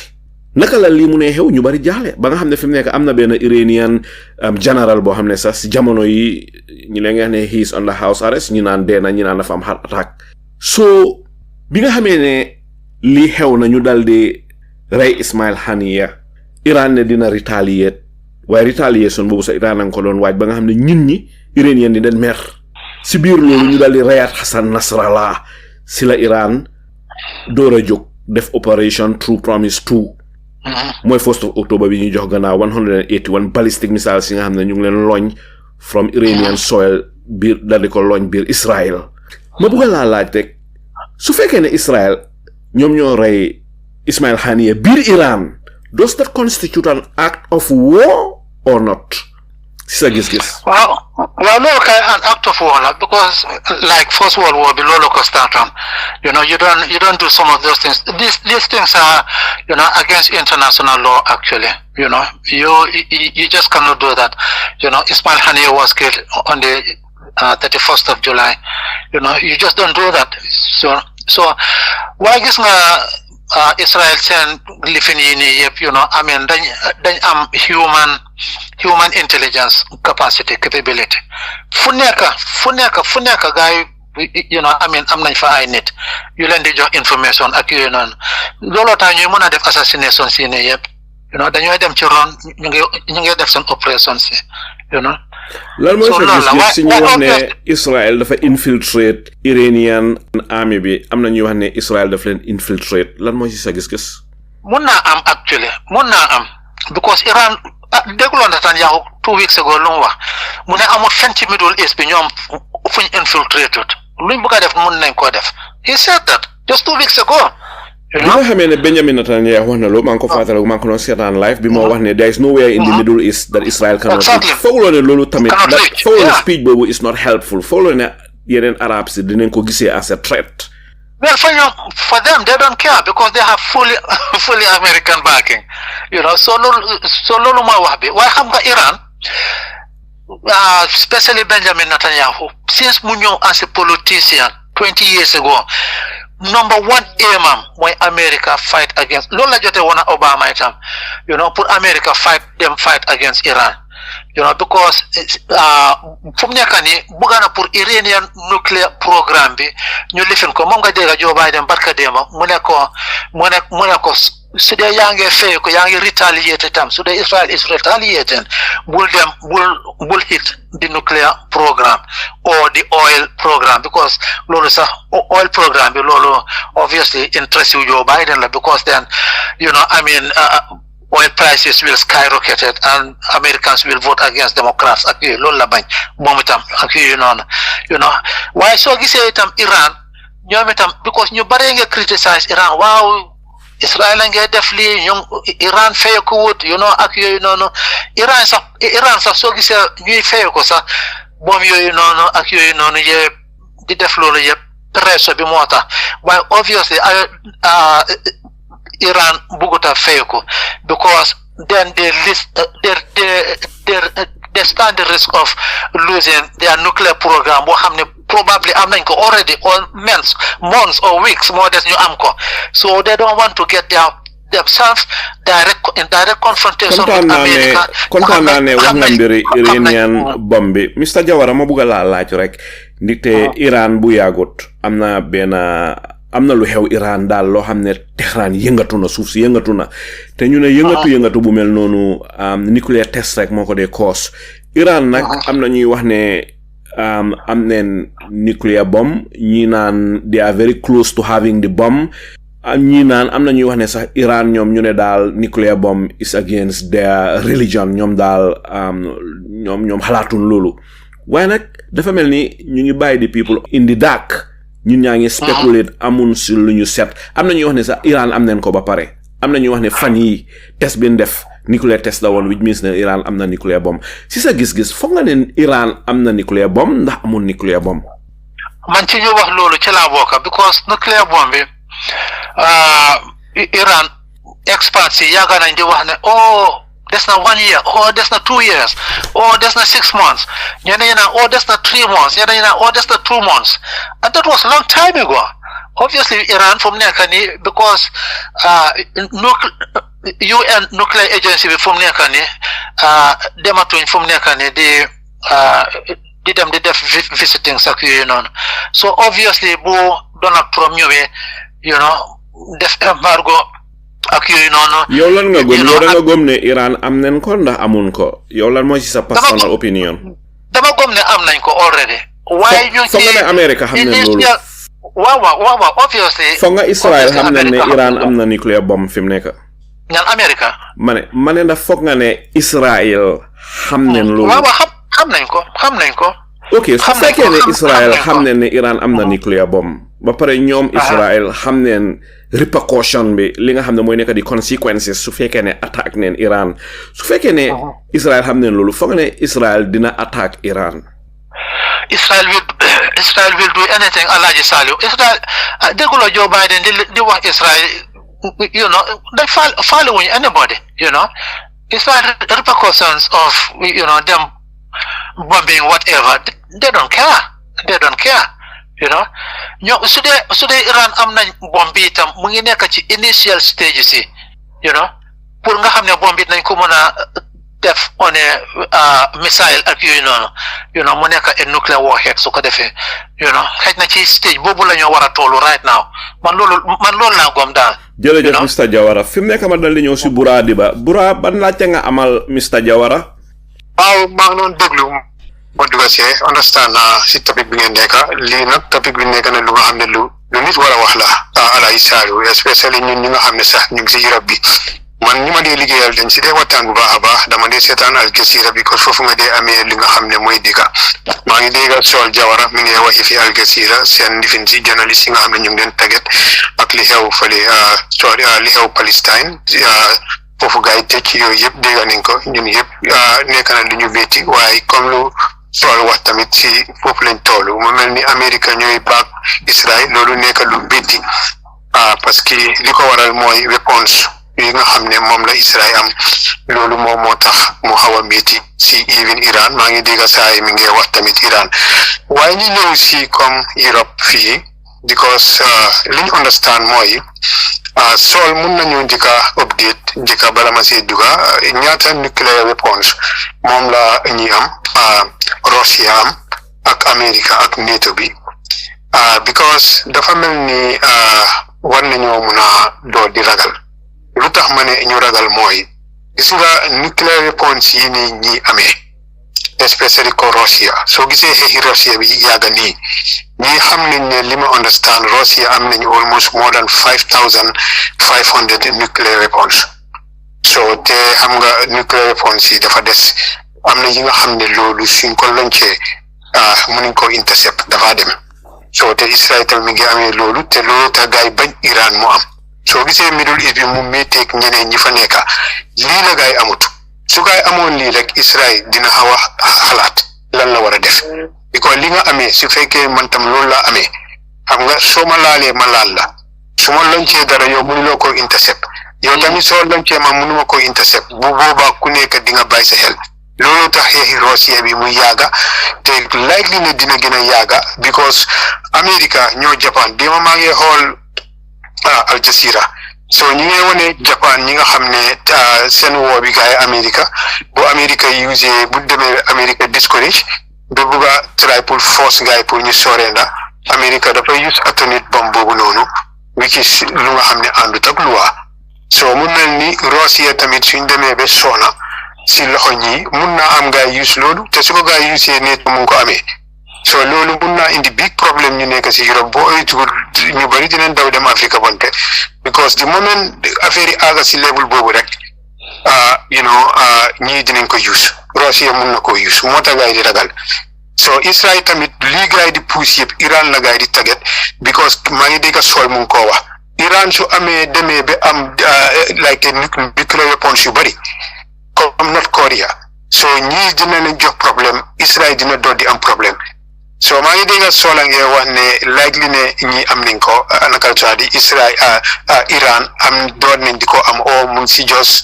lifin gaa yi ngee soog a door si loolu waaye dama fa na moo tax Israel di push because target bi yëpp is Iran so how much Sol lan la gisee comme ni ma analyse ni about situation in nuclear weapon bi because yëpp dem na ñëw na weapons loolu mooy problème bi yeneen Saudi Arabia ak ñu amuñ ko laajte bu am solo nga laajte Bura balaa Mr Jawara di tontu si sa biir wax sax am na loo wax loo xam ne Malcolm X musoon na ko wax si jamonoom Malcolm X ne dëkk bu nekk su amee nuclear weapon kenn du xeex woodu am because yoo xam nga ne yow soo sànnee sa bos ma sànni suma bos ñun ñëpp xam nañ li xew so kenn du bugg a sànni so fi mu nekk ma dal di meere Mr Sol Jawara nga dal di tontu Bura laajte na lu am solo jeexal nga wax ji Alaaji Saalu so loolu la Russia ñu ngi am 5,900 nuclear warheads, so America ñu ngi am 5,240. A place like China xëj na 400 la ñoo am of something like that, United Kingdom fii moom xam naa ne ñu ngi am 225, so nuclear weapon obviously deterrent la moom ku ko am moom xamal ne because xam nga Iran lu tax ñoom ñu bëgg ko am mooy ne depuis ci 60 si Alaaji Saliou West bi ci Angleterre la doole ak France ak li fi naka daat America ñoom ñëpp a bëgg a invade Iran because oil bu nekk Iran ak gas bu nekk oil Iran is nowhere else in the world so boobu la gaay target looloo taxoon ñu jël Shah bi ak yooyu noonu waaye mujjee ji ñi revolt against the Shah def fa Ayatollah bi ak yooyu noonu so depuis boobu nag ci la Iran nekk target yi West bi pour naka la ñoo mën a jël just like nuñ def Iraq rek boobu itam Iraq itam exactly the same thing depuis ci early 80s ci la gaay start the plan pour naka la ñoo amee oil bi in Iraq ak yooyu noonu te gis nga time bu when the time was ripe rek gaay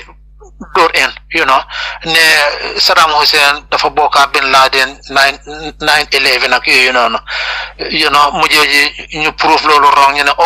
non weapons of mass destruction la amee ak yooyu noonu demaat ut daal anything pour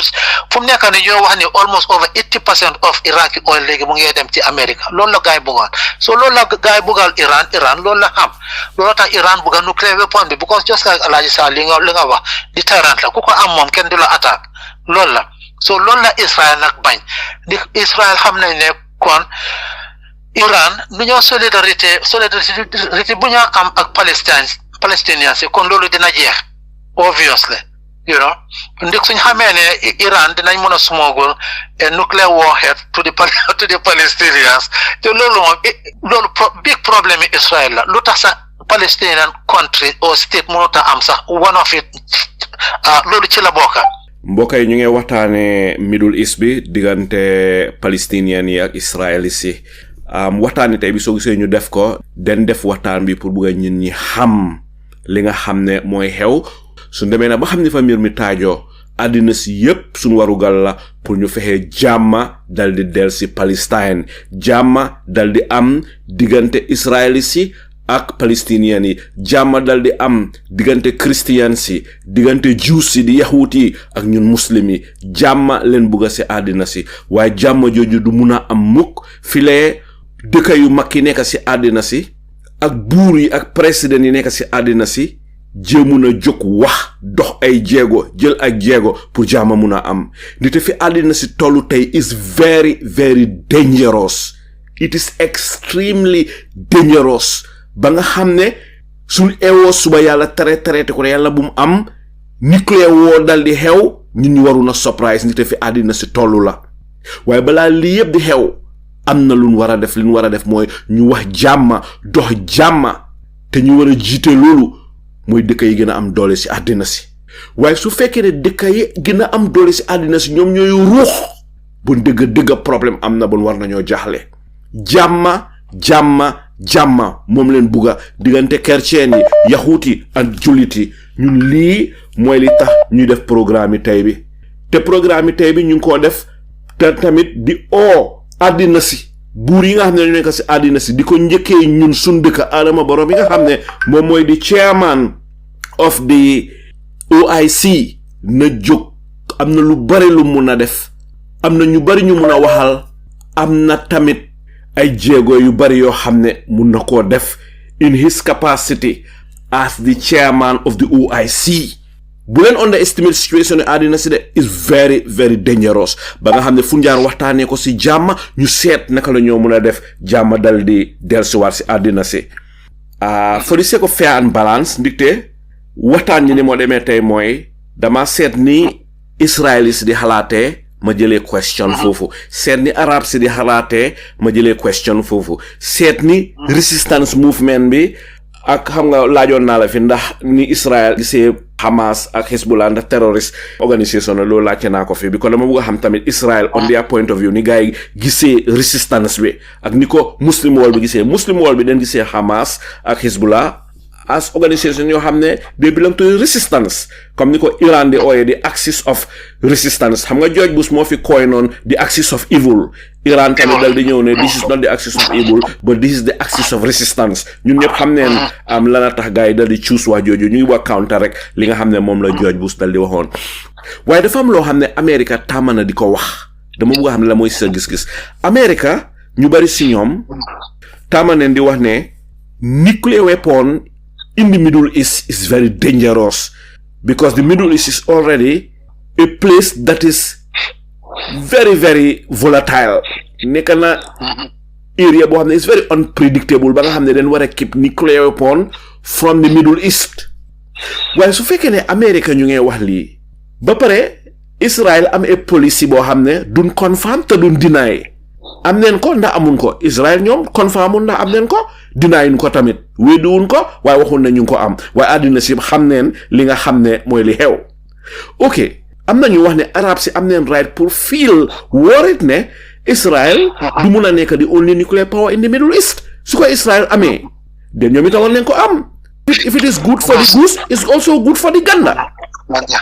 bëgg a xam ne mooy sa xalaat si lii waaw loolu dëgg la Alaaji Saliou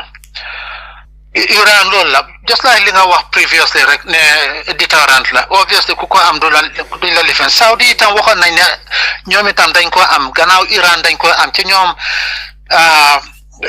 technically Saudi ñoom Iran moo nekkoon seen one of their biggest rivalry as well so loolu itam soo gisee mu am America moo nekkoon naa fexe ba daan dox seen ron su ñëwee rek naan leen waaw xam nga Iran is not safe Iran this you should protect yourself ak yooyu noonu su ko defee nga gis Saudi order American weapon 100 billion 200 billion su ko defee ñu toog 2-3 years ñu ñëwaati gis nga Iran lu ñoo def dugata fi génn fele su ko defee so game boobu la America doon play diggante Iran ak Saudi ba Saudi itam di wax ne ñoom itam kon gannaaw Iran a ngi am nuclear weapon kon ñoom itam dañ ko am ak yooyu noonu waaye recently gis nañ ne China ñëw nañ call Iran ak Saudi xaw ma ndax gisoon nga boobu. gisoon naa ko su nekk kay Iran ak Saudi ñoom diggante bi ratax na fi mu nekk. ratax na am seen lifin bi. seen embassy sa gars yi. Iranian si demoon Saudi Arabia fan yi la ñu jox gannaaw. waaw resume nañ exactly so looloo tax so Saudi ne ñoom itam bëggoon nañ ko moo tax gis nga kii nii naka tuuti Donald Trump bu mu wàccee mu jël nuclear documents yooyu noonu from the White House yóbbuwaale ko këram Florida so ñëpp including man suma boppa dama ne Saudi la ko bëggoon a dem jaay because Saudi rek ñoom ñoo am interest yi ne dañ bëgg a développer weapon te xam nañ ne su fekkee ne Donald Trump mi ngi déglu su fekkee ne Trump a ngi déglu de buy tax ñëw call si programme bi wéedi ko mu ñëw suuma kay waaye expert yu bari including man suma Donald Trump lan laa doyee nuclear document fan la koy yóbbu just connect the dots. am na American authorities yu wax ne Trump maybe a Russian asset. am na ñu wax ne sax am na ñu dem bay xalaat ne Trump could be a Russian agent nite ku seet Trump bi mu nekkee président ni mu naan behave ak Russia mel ni dafa am lu Russia xamal Trump lu Trump ragal Russia dal di reveal Trump a ngi act like a small baby in the hands of Putin te ñun àddina si ñu bari will look up to America gis nga fi mu nekk nii ni ma gisee America ngi lose respect in the eyes of the world ñun bi ñoo nekk xale we look up to America ñun bi ñoo nekk xale maa ngi fàle ko time moom nga xam ne during the Cold War nga xam ne Russia America ñu ngi compete ñun we never want Russia to succeed nit den respect on America den believe on li ñu America di wax waaye loolu is disappearing America dafa need pour repair image am nit America ñu dugal seeni loxo si yoo xam ne dafa uur ñu bari ne li nekkul lu correct li nekkul lu right Donald Trump ñëw mépp foo xam ne fii fu tooyoon la wowloo na ko mépp fu jàmm nekkoon Donald Trump dugal na si loxoom Trump bi mu ñëwee nekk président definitely nekkutoon di dimbale di image of America te American su bari xam ne loolu waaye nag certain things di demee Trump could be the next president again because xaw ma Kamala Harris naka la ko American yi gisee American yi xamun ko te American yaa ngi wax ne the devil that you know is better than the devil that you don't know xam ne Trump at all his mistakes waaye Kamala Harris American yi bari na xamun ko waaye li ma la bëgg a laaj rek mooy li nga xam ne moom la American yi da wax ne den war a keep nuclear weapon from the Middle East ba pare Israel dëkk yu bari àddina si ñu bari ñu ngi wax ne Israel lañ ko amee la foog nga ne loolu feeya la si arab si ak muslim si loolu feew du ci arab si sax waaye even ñun african si because xam nga nuclear energy sudut nuclear weapon bi tam sax waaye ñoom dañoo ne nuclear weapon bi duñ ko mën a transform West bi dañ ko mën a transform def ko nuclear lifin weapon ak yooyu noonu so ñoom loolu lañ ci ragal moo tax bëgguñ Middle East bi yokku kenn am fa waaye the thing is ñoom dañ fàtte ne Middle East bi lu ko yëngal yëpp mooy benn dëkk rek mooy Israel amul beneen dëkk boo xam ne bii mu ngi dem war against each other well amoon na Houthi si ak naka di Saudi waaye loolu itam Saudi ñoom ñoo bañoon Houthi si govern their own country ñu ne ñoom Sunni Muslim mooy war a toog foofu président loolu la gaa jotee woon Houthi si ñoom Shia lañ so loolu moo isi woon xeex bi diggante Saudi waaye otherwise you don't hear any other country attacking anywhere West bi ñoom ñoo dugal seen loxo ci Middle East bi soo gisee Middle East bi jaxasoo ñoom la ak Israel ñoom lañu ak Israel so di wax ne waaw nañ put nuclear the same thing la ñoo wax with Africa waaye Iran daf leen wax ne leen anyway Iran sax moom lu mu leen wax mooy ne ñun amuñ lifin sax interest pour develop a nuclear weapon ñoom loolu lañ leen doo wax loolu taxaw sax ñu bàyyi woon UN nuclear energy bi di fa dem di seet ak di inspect ak yooyu noonu waaye obviously America ñoo ne waaw kon da ngeen di lifin ak yooyu noonu jërëjëf Mr Jawara soo tegee foofu sa baaraam rek ñu may Jibril Fadiya Jibril liñ fi waxtaanee tey bari na li tax ñu def waxtaan bi mooy den bugga nit ñi xam liñ si jublu mooy pour bugga seet naka la ñuy def jàmm mun a am si àddina si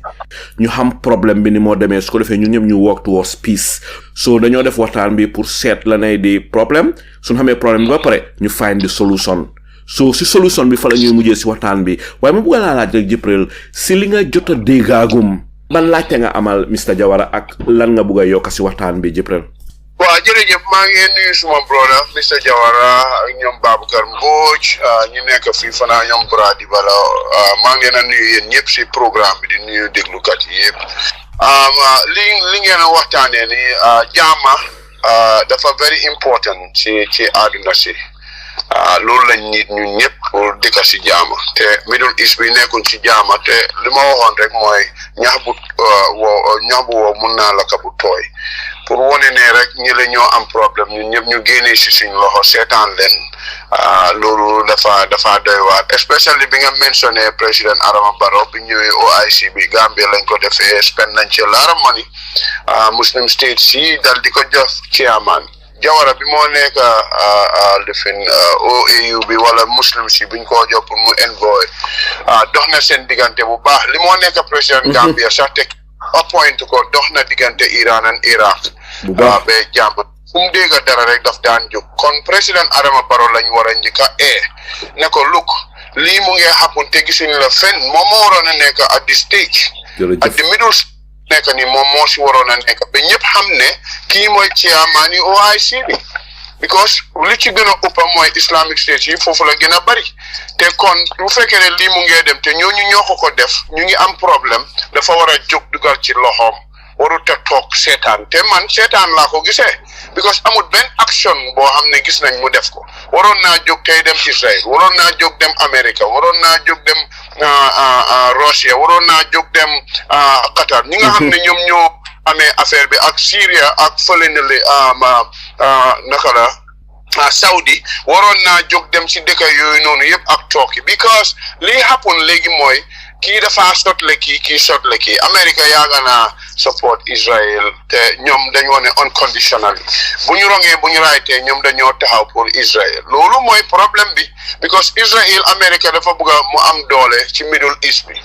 lii yëpp affaire yi doole lifin power rek la ñoo xeex ni fu mu nekk ni te mu ngi leen a pousse pour ñoomi neen ñu yaaxalante moo nekk ne soo bomee kii mu bom sa oil kii bom sa oil well refinery si tubaab yi ñoom ñoo leen ko dee ñëw defaral so dañoo yaaxa seen économie seen refinery bi home économique laa nekk because ñoom ñoo ñëwaat pour bilaat li nga xam ne loolu moo yaax United Nations bi nag li ma cee wax moo amul benn njëriñ te ñun African states yi dañ war a wake up nga xam ne fu mu nekk nii pour ñu vote di use ay security council bi jox leen veto power loolu moo fi war a jeex majority carry the vote moo am kay pour ñu nekk lan moo tax defuñ security council bi defuñ lifin ay naka la tuddati ay veto power jox ko certain powers yi nga xam ne moo nekk si dëkk bi ñoom defuñ loolu xoolem koo xam ne tubaab yi ñoo la appoint majority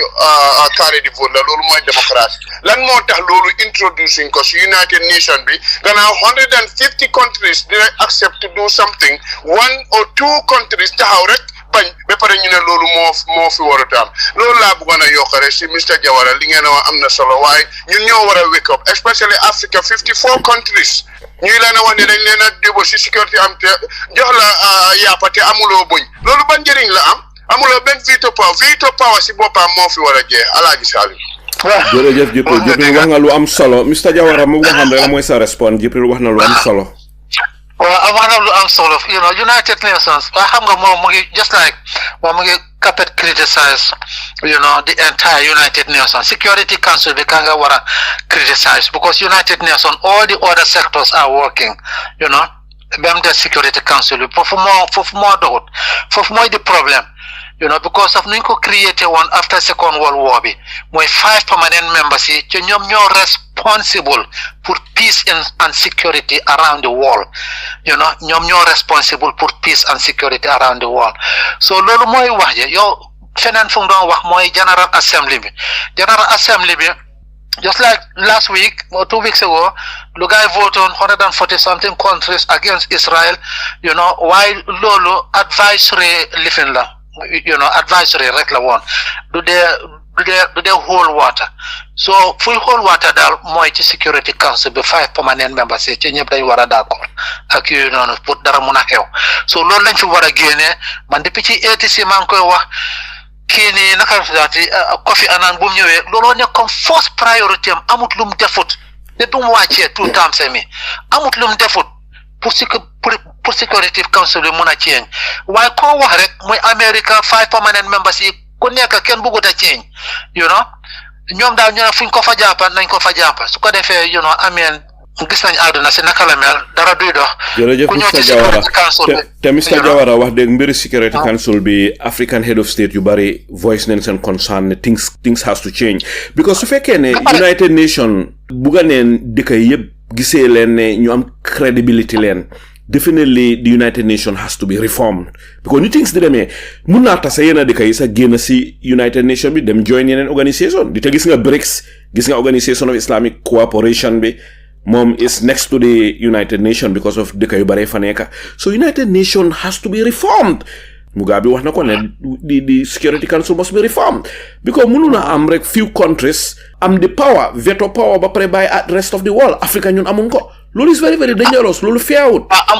exactly Africa amuñ kenn sa benn representative sa ci permanent seat si amuñ ko dafa nekk lu sa Latin America itam amuñ ko ba pare gis nga li fi ne tam naka la fiati Asia ak naka lañ réyee seen population bi China rek lañ am it is very sad Europeans yi ñoom they're holding how many? Moy Britain and France. Be pare xana ak Russia. I mean, so for what reason naka la wara demé noonu so dañ ko wara reform waaye so waxee reform gaay ñoom ñu bañ ñoom ñoo dee bañ te United Nations itam dafa nekk life naka tuati an organisation forum la nga xam ne ñun ñëpp fa la ñoo mën a dem toog ak yooyu waxtaanee suñ problème ak yooyu noonu so ñoom amuñ benn doole amuñ benn powers like amuñ and military ñoom the only thing ñu am mooy ñi d'accord ñu sanction a country ñoom powers boobu rek lañu am otherwise amuñ military peacekeeping yéene sax suñ ko bëggee def Mr Jawara fi mu nekk Mr Jawara ñu ñëw si beneen laajte bi fi mu nekk ñu ñëw si solution si because time is already against us ñëw si solution si waxtaanee neen fi li nga xam ne mooy problème yi waaye ñu ñëw si solution si Mr Jawara am na ñuy wax ne the Israeli-Palestinian conflict is not a military solution. Israel ñoom den foog ne it is a military solution am na ñuy wax ne it is wrong lii dafa need a political solution loolu naka la mu ne am mooy Israeli si ak Palestinian si toog waxtaan ñu waxtaan honestly xam ne suñ buggee am peace for their children and their children's children definitely fun jaare ñu toog def negotiations toog waxtaan waaye di bomb di rey fele 1,000 rey fele 38,000 displaced over 2 million people ba pare gaañ over hundreds of thousands of nit loolu it will not create peace because imaginal xale ndaw yi nga xam ne ñu ngi yaroo si woo bi nii gis seen papa yi ñu ngi leen rey am na ñoo xam ne amatul family ñi wipe out neen entire family ñooñu suñ demee ba mag ëllëg dañoo grow up with anger boobu can translate into terrorism you can translate into so many catastrophic violence loolu amul njëriñ am na ñuy wax ne Israelis yi dañ war a toog waxtaan ak Palestinians yi Israel jógee fa sax su fekkee ne amee nuclear weapon ñu do away with the nuclear weapon xam ne nuclear weapon in the Middle East is very dangerous for everybody nuclear bomb suñ ko détonaté rek it doesn't discriminate from anyone ñu baree dee so ñu xam ne ñu ngi wax lii ne lii is a political solution a military solution lan moo si sa gis-gis ak lan moo si sa tontu. Well, my solution to materials is multifaceted actually because America down decline, you withdraw some support for Israel. In 1982, President Reagan defono lolo. But Israel top Palestinians Lebanon dilen bomb dilen ray accueil dafa enu telephone bi call that same moment Israel withdraw seen forces accueil waaye Joe Biden moom sa waxe mu ne déedéet accueil so loolu la benn America withdraw seen support to Israel ndik Israel soo gisee ñuy def lu ñooy def gis nga ñoom ñoo Hamas over 1 year mën a luñ leen dara obviously American weapons moom la Israel di xeexee so loolu su génne woon tey nekkoon na Israel dinañ doon régler number one ba pare number two beneen bi nga wax mooy lifin benn xarutaati diplomatic solution bi mooy soo déggee ñu wax loolu mooy through United Nations Security Council America bàyyi lu mooy veto diplomatically di support Israel loolu boobu itam dina ko mën a jee America su bëggoon tey ñu bind a new resolution ñu dem mu pass ëllëg suñ bëggoon tey xeeb everything jee jërëjëf Mr Jawara fi mu nekk ma dal di ñëw si Jibril Fadia bala maa ñëwaat si ñeneen ñi bi ko Jibril moo mujjee ñëw Jibril ñi nga xam ne ñu ngi wax ne problème yi palestiniens yi ak israélis yi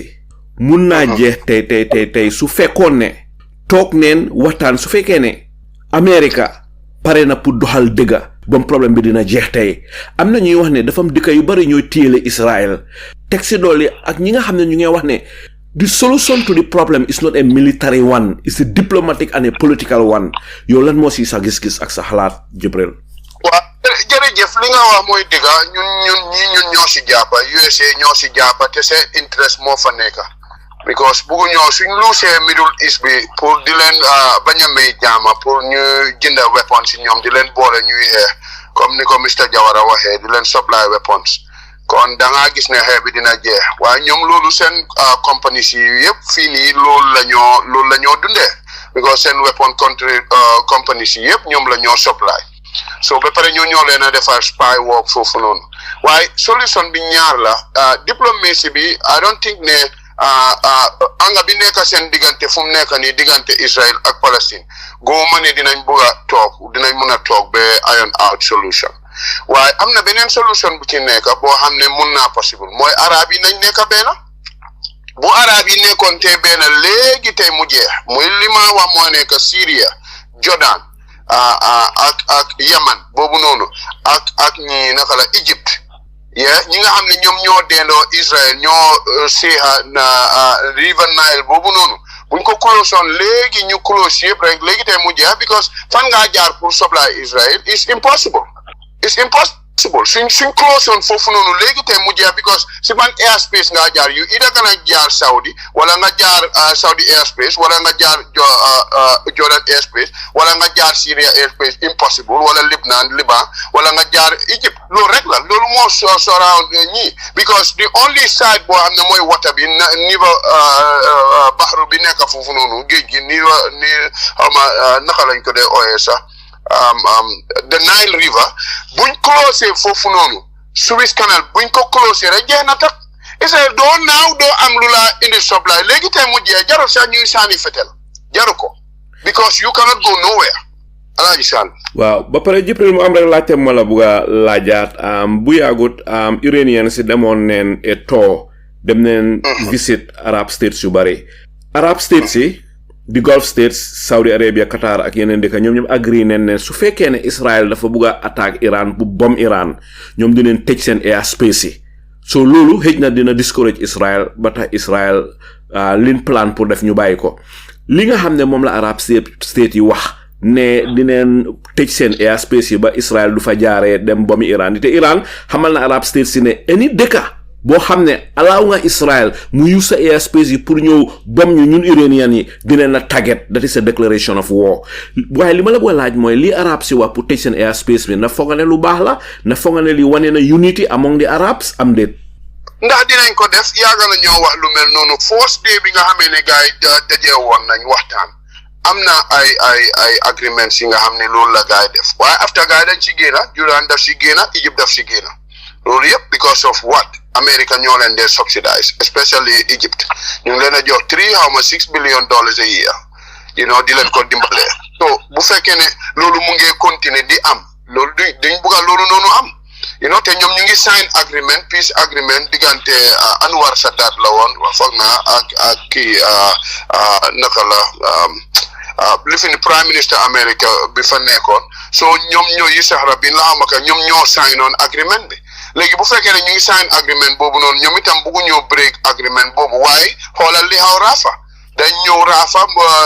Egyptians yi ñoo war a nekk in charge waaye ñoom dañ bom gaay seen militaire yi fa nekk ba pare nangu puus bi si seen loxo soo des na fu mu nekk ni si Egypte si bëgguta jeopardize moom itam économie réewam bi li nga xam ne loolu la ñoo indi arab yi seen lii man du ma dee bëgg a tur bi waaye ay nit ñoo xam ne ñaari làmmiñ lañ am dañoo wax lii bu fekkoon ne loolu dañ see sax xëy na America na use international waters pour counter gaay because mun ngaa jógee international waters nga sànni ko seen gaal yi nga xam ne ñoo fa nekk ñoom Truman yooyu yëpp mun na ñoo sànni weapon from the international si mu ñëw laan Iran ndax loolu lañ bëgg a def loolu laa si gis man. jërëjëf Jibril fi mu nekk ma dali ñëw si Mr Ceesay lan nga foog ne mooy di solution to the Palestinian and the Israeli conflict. xam nga waxoon naa leen ko solution yi mooy ne unity xam nga yéen dëkk Amérique lu mu bëri doole wax naa la ne dëkk la am nañ doole mënuñoo sanction 54 countries wax naa leen ne 1972 loolu laajeen ko dama leen ko research ko bu baax a baax bi te Gaddafi yokkee price oil bi moo jar $2 ba mu demoon baat fu time bu baat $15 the wall bi over 3 months or 4 months ñëpp di dawal cycle yi Europe ci la affaire bi change narrative bi change waaye unité su amut seen xaalis ñu si American banks yi waaye tey ñoom ñëpp tey suñ toogoon ne duñ soxlaa si oil xam nga duñ trade muy Indonesia dëkki arab yi ak yooyu yëpp rek affaire bi solve America li mu fa nekk rek interest am la Israel li ñoo def nii c'est tactique every time ñu ngi xeexaa Palestine di jël moo laan di pousse seen boppa di pousse seen boppa loolu yëpp ñi ko fi def te ñi gën a nekk seetaane si àdduna si mooy Angleterre loo xelaat fii Angleterre ak France ñoom ñett ñoo ko togga waaye su muslim si nekkul together nekkul ne dañoo nekk together xeex Christians ak yeneen waaye dëgg dañ ko war a wax waaye Mr. Cissé just recently Macron mu ngi dal Benjamin Netanyahu bu baax xam na yaa ngi waaw mu ngi fakir la mu ngi dal waaye lam def ba passé biñu rusee dañu rus xam nga fi ñii lañ defoon gis nga ñi tubaab yi liñ defoon juusi moom lañ rus léegi di ko justify te loolu mënuñ ko justify ñoom ñoo rey juusi te juusi du first time ñu rey leen in 1066 ba bi foofu loolu fii nii Spain bi gars yi duggee Spain foofu la affaire soo riide buggi iman avant bi foofu nañ leen njëkk a masakee ñoom ñoo njëkk a def affaire bi te su baal mais tout rek benn tam xam naa taama ngeen dem ma wala fi tout rek soo seetee tey fii nii yéen a ngi wax affaire yi ba naka tuuti atome bomb waaye tubaab bi jagal nañ lu gën a garaaw ñun xamoon ne hydrogen bomb bi is about 1000 times more powerful than the atom bomb xanaa xam loolu ba pare ñu si tegati neutron bomb lu bon lu nekk si àdduna si gaa yi ko fi def lu bon lu nekk ba pare moo wax la di yéen ñu bari musul wax li ma dama ko mos a benn mag fii man góor moo ne first world war am na second world war am na ñoom ñoo ko tuddee noonu it was all European war ñoom ñoo doon xeex affaire spirit moo tax dama ne ko ma ne ko yéen lu bon lu nekk yéen a ko def si àdduna si waxuma ne def leen lu baax de waaye first world war jëriñ neen loolu Europe ñoo doon xeex ñoom yi neen affaire split to the whole world second time itam ñoom yi neen ñuy xeex ñëpp xam ne mu split to the other part of the world so lii dañ ko def rek pour jaxase muslim te tam li mu bëgg a comment mooy ne arabe yi ak fii nii juusi islam ba mu dooree benn tey muslim dañ xajal juusi soo wax nañ la ko sax ñu ngi nekkoon Morocco ñu ngi nekkoon Iran ñu ngi nekkoon dëkk yëpp waaye ñii west bi after second world war bi gars yi buggee ko dominate fii nii Middle East bi fa xam ne fa la alal ji nekk fa la diina nekk fa lañ ko jaxasee te lii nag du mën a dem Amérique comme yaakaar dina daanu du mën a dem waaye muslim bi sax su doon dañ unite woon ni kon lii yëpp dina jeex man foofu laa ko gisee affaire bi. jërëjëf Mr. Cissé mu ngoog Mr. Jawara ndax am na loo bëgg a tontu li nga xam ne moom la Jibril Fadiya wax ak Ibrahima Cissé. waaw Mr. Cissé lu mu wax dëgg la soo mel su muslim yi unite woon kay ni konoon lii yëpp fii nii yëpp dañ fi doon egg si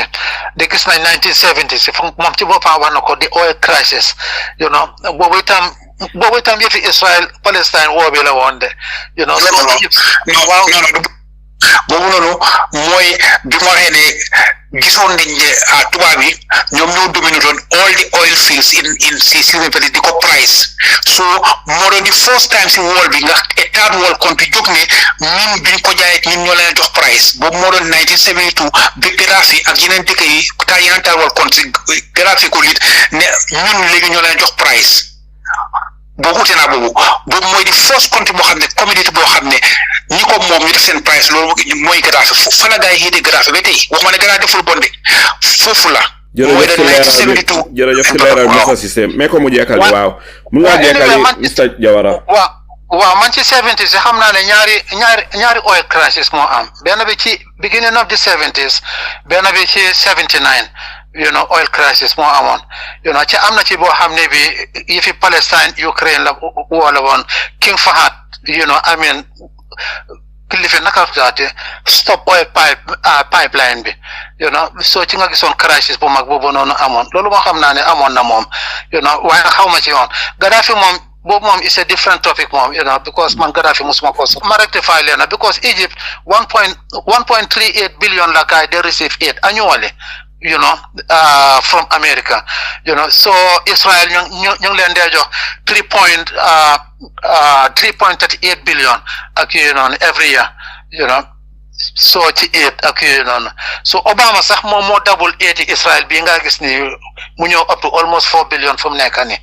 Obama moo ko double bu njëkk bi 2 billion la woon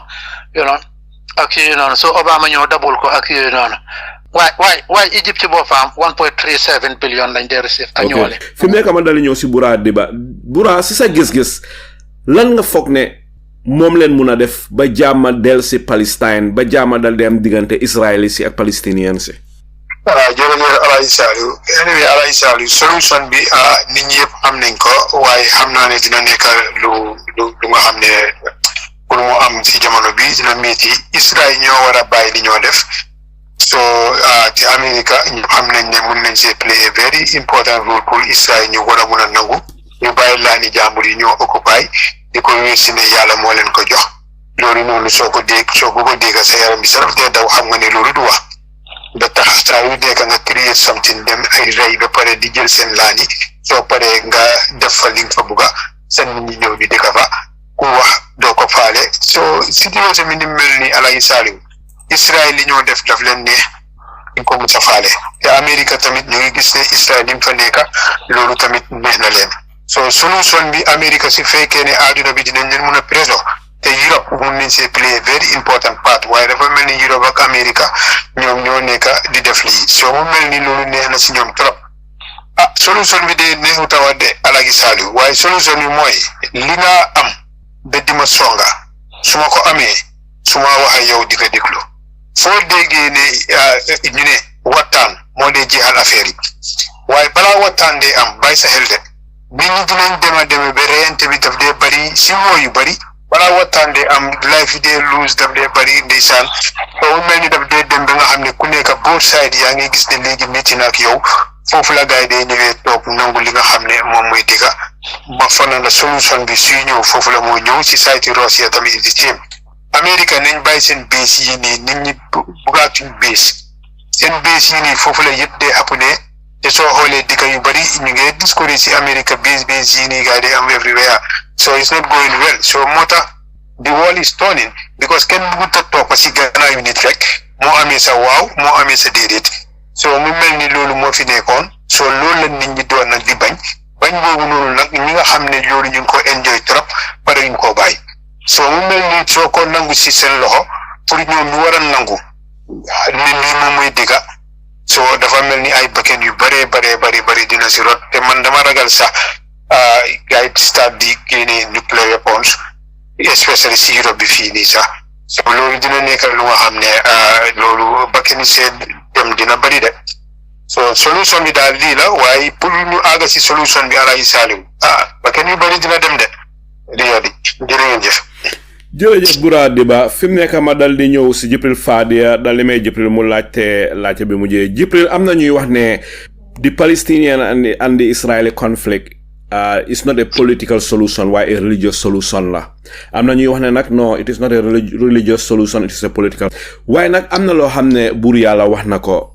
bu ñëwee si suura An-Nisa aya 163 moom lu fa buur yàlla wax ma bugg a xam rek lan moo si sa gis-gis buur yàlla dal di wax ne inna awhayna ilayka kama awhayna ila nuhin wa nabiyina min bahdi wa awhayna ila ibrahima wa ismail wa ishaq wa yaqub wal asbat wa isa wa ayub wa yunusa wa harun wa suleyman wa tabayna Dawda Zabura ñi yépp buur yàlla mooy ki leen inspire buur yàlla mooy ki leen yónni nite bul fàtte ne maam Ibrahim moo jur Ishaq jur Ismail yonent yàlla Muhammad sallallahu alayhi wa sallam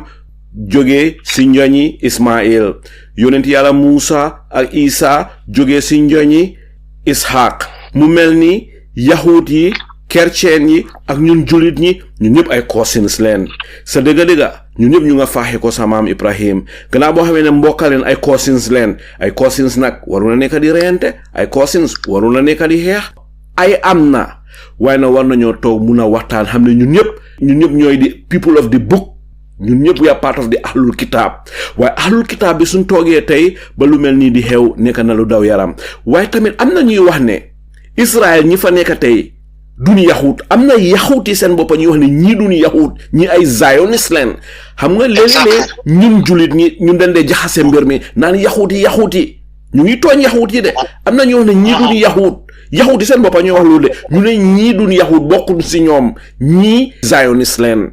fi mu nekk ma bugg a xam rek Jibril lan mooy sa gis-gis li ma wax ak li nga xam ne moom la borom bi subhanahu wa taala wax si alquranul karim waaw loolu mooy dëgg xam nga soo gisee yàlla bind ñu ñun ñëpp mu ne li taarafu la wax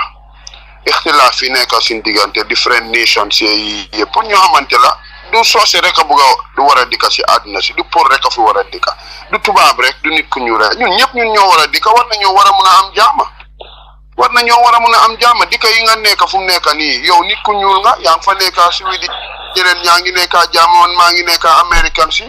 ku nekk di doxi sa soxla ñun ñëpp benn loi bi moo ñu boot ku yaaxa loi ñu teg la si yoon that's all dañ war a bugante ñële ay neighbors lañ su dul sa mbokk ay neighbors lañ waaw dañ war a dox jaama man loolu laa dee wax all the time waruñoo lii du affaire yi diine wala lii ñun manqué wuñ nit bay ut nit islam manqué wut nit ba islam mooy diine boo xam da nga saa duga ñuy laa wax laa ikraha fi diin kenn forcé wu la nga duga si ñun ñi bu ñëw tuubal nit loolu laa njëkkaa wax dama naan lii du forcé de kenn forcé wu la si pour nga duga yow yaa ko bugal sa bopp nga duga si ñun soxluñ nit ñu ñoo oote pour ñu ñëw duga ci suñ diine bi dañoo jaay suñ diine bu la neexee jënd bu la neexee bàyyi amut forcé waaw kon nag bu demee noonu lan la Israël mu war a nekk xeexi diine fa wat arab yi fa nekk ñoo leen ëppa laan ñoo leen ëppa resources ñoom amuñ resources very few resources lañ am ñoom ñu ngi dépend sax si gaz bi nga xam ne moo nekk Gaza nga fa am gaz ñoom ñoo koo jaay ba pare di jël di leen jox xaalis bi te ba yàgg na loo xam ne nii ba léegi ñu ne over 6 months nanguñ leen a jox dara te ñoom ñu ngi jaay alali jàmbur because bugga nañ pour dëkk bi féel so affaire bi du affaire yi diine man góoma ne affaire yi diine la ndax ñun am problème ak benn ahlul kitab ñun we don't care ñun faalewuñ loolu waaye jaama yi nga xam ne ñun ñoo ko war a am suñ diggante loolu moo gën a important soo gisee siyaat ñi wax naan siyaat yeeg ay sunni loolu yëpp laay ñaaka ignorance la rek waaye war nañoo war a mun a am peace lu tax ba waruñoo war a mun a am peace ak Germany lu tax ba waruñoo mun a am peace ak Ukraine lu tax ba waruñoo am peace ak Russia for what ñun ñëpp ay nit lañ ku nekk yaa ngi nit sa morom for something te loolu lañ war a def loolu mooy the beauty of the world mooy the beauty of the colors yaa ngi sooy sol sa yére yi all different colors nga sol tey nga sol loolu moo tax mu beautiful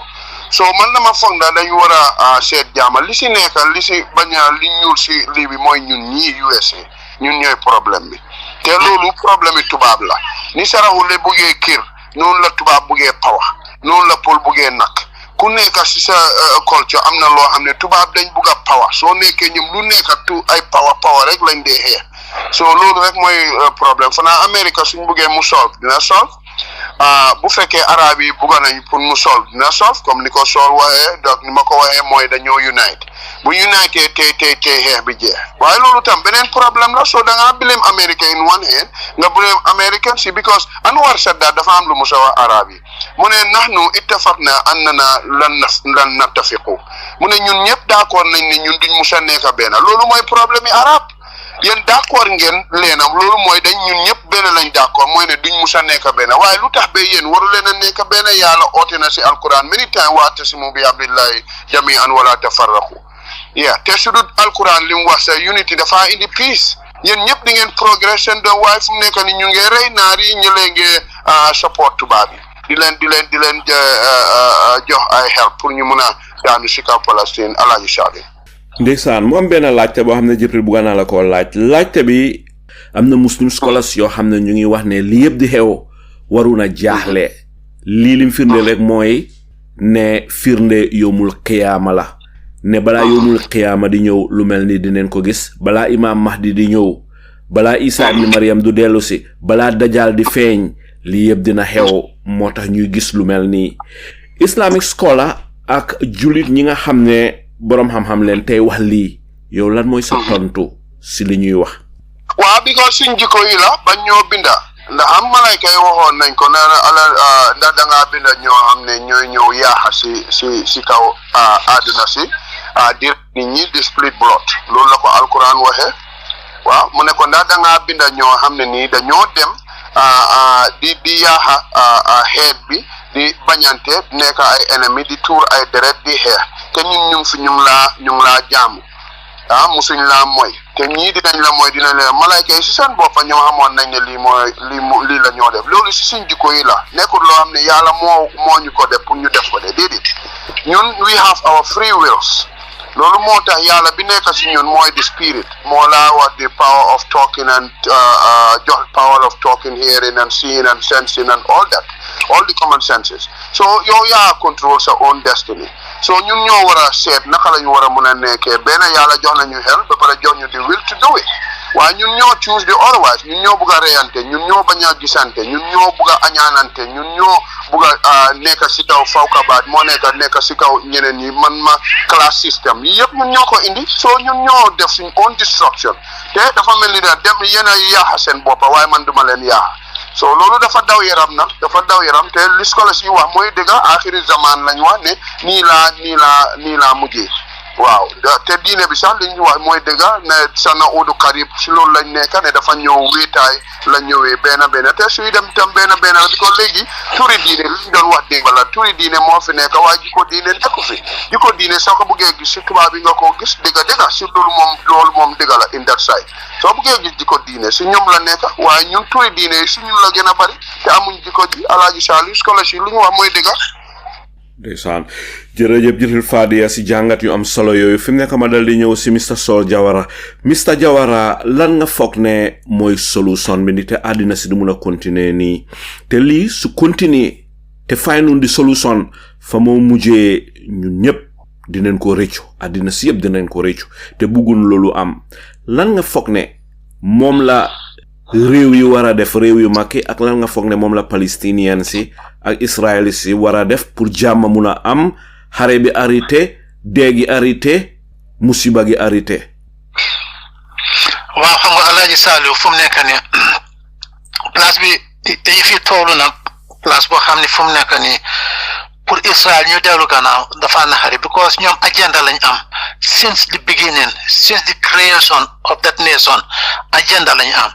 ci agenda boobu lañ nekk di push gis nañ xaw fu mu nekk nii gars yi occupy nañ 78% of land bi Palestinian land 78% so lan moo ci des so fu mu nekk nii pour peace boobu noonu am mooy ne pour occupation bi West Bank ak Gaza ñu delloo ko ba pare status of Jerusalem ñu fix ko ba pare Israeli settlements ak borders yi yooyu noonu yëpp over 750,000 settlements yoo xam ne yi kon dañ ko war a evacuer génnee lañ te loolu Israel du ko def ba pare pour garantir security pour Palestinians yi loolu they won't do it because ñoom ñu ne Palestinians yi sax waruñoo am seen soldats yi boppa ñoom yooyu la ñoo wax ba pare water rights yi boobu itam is another thing ñu ne ñoom rek ak settlements yi ñoom ñoo war a am ndox ak yooyu noonu def nañ ko ba divert ndox yi nga xam ne ci settlements yi ak place yi juus yi rek la dee dem ba pare freedom of movement Palestine su demee checkpoints yi ak yooyu noonu yëpp pour ñu war a génne yooyu itam yëpp ci négociation si la war a bokk ak Palestinians rights to come back to their native homes te loolu Israel so xalaatee points yi nii yëpp maa laa wax they are very extremely difficult points yoo xam ne Israel dañoo tëdda ne non so pour am peace dafa naxari de xaw ma daal naka lañ ko defee waaye United Nations ñoom def nañ ko draw nañ ko waaye pour mu pass loolu mooy problème bi because anytime ñu dem ci Security Council bi America veto ko ni konoon kay leneen la ñoo wax tey waaye because of the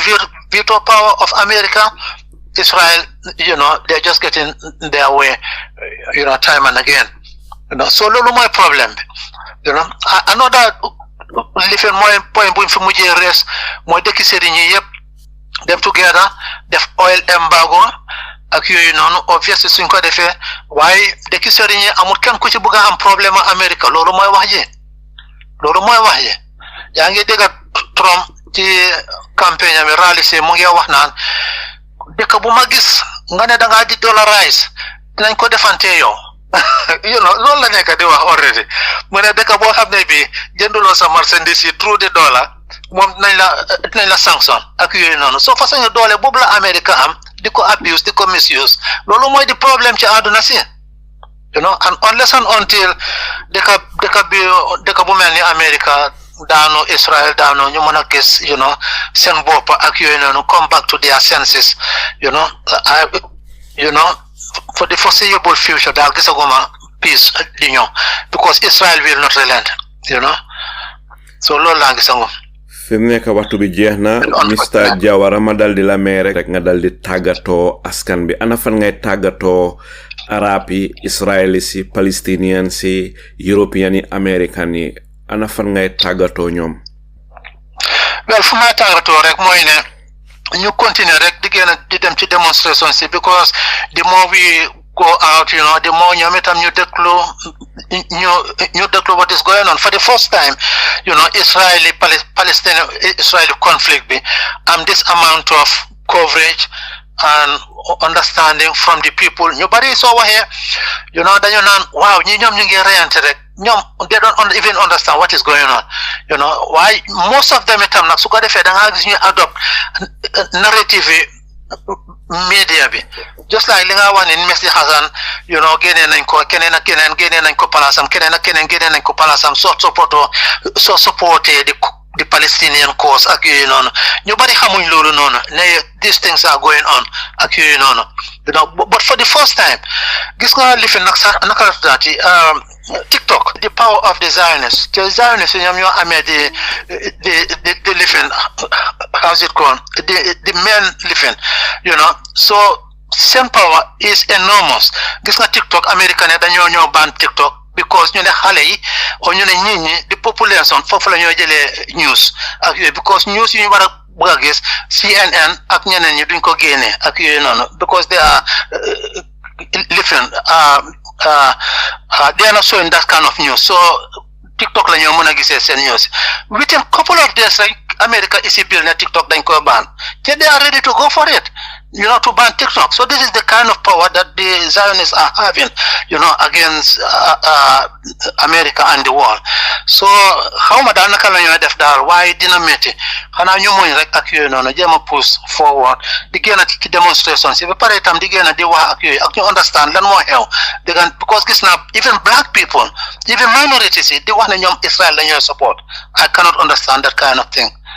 Wasalaam Alhaji Saleh. Ndeysaan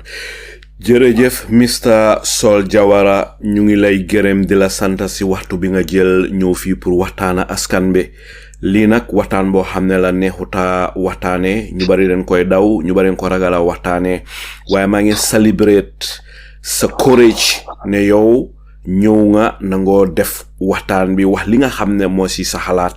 maa ngi lay gërëmati di la sant tamit si lépp loo xam ne waxtaane nga ko fii ndite or na mën ñuy déglu dinañ si jàngee lu bari waaye leneen li ma gën a neex mooy si biir waxtaan ji nekku ne den waxtaanee rek problème bi waaye nag waxtaanee neen tamit li nga xam ne mooy solution bi te yéen ñëpp solution si ngeen joxe wax dëgg su fekkee ne Amérique ngeen déglu su fekkee ne Palestiniens ñu ngeen déglu su fekkee ne Israéliens ñu ngeen déglu du mun a reject du mun a bañ li nga xam ne moom leen fi waxtaanee ne mooy solution si nite nekk na solution soo xam ne suñ ko applyé jàmm dina mun a ñëw si Middle East bi te Middle East bi suñ amee jàmm dafa mel ni àddina si yëpp am jàmm ba tax na European yi war nañoo jéem a review seen foreign policies yi America war nañoo tooga review seen foreign policies yi ñun African yi ñun moom den amul doole sax waaye war nañoo review tamit suñ foreign policies yi Asia war nañoo def the same thing Arab world bi war nañoo review seen foreign policies yi ndigte ñu bari tàmmaneen di wax ne Arab yi united nekkun benn dañuy wax fii di wax fele bon pour jàmm am dina yàgga lool su ñëwee si Gambia war nañoo review suñ foreign policies yi Adama Barrow mooy suñ président si jamono yi président Adama Barrow mooy di chairman of the Organization of Islamic Cooperation lu bari la Adama Barrow mun a def te lu bari la war a def Adama Barrow su félee pour jël jéego yi mu war a jël diggante Palestinian ak Israeli si history will never forgive him history du ko mus di jégal moom mooy di chairman of the OIC am na lu bari lu mun a def am na lu bari lu mu war a def am na béréb yu bari yu mu war a dem ba pare am na téléphone calls yu bari yoo xam ne war na ko xaw ma ndax mu ngi koy def waaye gisagun ko ne leen bàyyi suñ xel nuclear war su xewee ñu ko survive doon bari mbépp koo xam ne kii yaa ngi wax ak loo mun a wax boole si solution to the Israeli and Palestinian problem deret ji tuur yi bari na imagine leen Gaza rek seeta xale yi am na ñoo xam ne den wipe out seen families yëpp am na ñoo xam ne seen half of their families deneen am na xale yoo xam ne amul yaay amul papa soo fanaanee fii tey xamuloo fan ngay fanaanee ëllëg boo añee xamuloo ndax di nga reer boo reeree xamuloo ndax di nga ndéewu pour julli ji sax jumaa yu bari bom nen leen amatul sax fu ñoo jullee boo demee wanag sax doo am ndox pour mun a raxas sa bopp na loolu neex na ne leen fexe jàmm dal di am suñ mbokki naari na gaay toogaat xoolaat seen bopp muslim wool bi xoolaat leen seen bopp moo doon 2 billion muslim nekk si àddina si mënu la def dara war nañoo laaj suñ boppa su fekkoon ne Omar bun Xataab dafa dellusiwaatoon si àddina si jamono yii ndax dina kontaan si ñun jullit ñi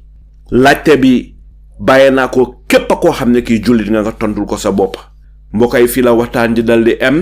fi mu ne duma def lu dul dal di ëmba lépp loo xam ne Sol Jawara waxtaanee ne ko dal di leen ko jébal lépp loo xam ne panélistes yi waxtaanee ne ko fii dal leen ko jébal dal di bàyyi waxtaan ji mu dal di continuer si seeni xel yéen Gambian yi yéen African yi yéen European yi yéen American yi yéen Asian yi yéen Arab yi àddina si yépp yéen yéenay ñi nga xam ne yéenay àtte lépp loo xam ne waxtaanee neen ko fii di leen ñaanal jàmm ju mu sëkk del na jàmm dellu si Palestine yal na jàmm dellu si Middle East bi yal na jàmm dellu si waat si àddina si yépp seeni mbokka Saliyu Njaay salaamu aleykum wa rahmatullah wa barakaatu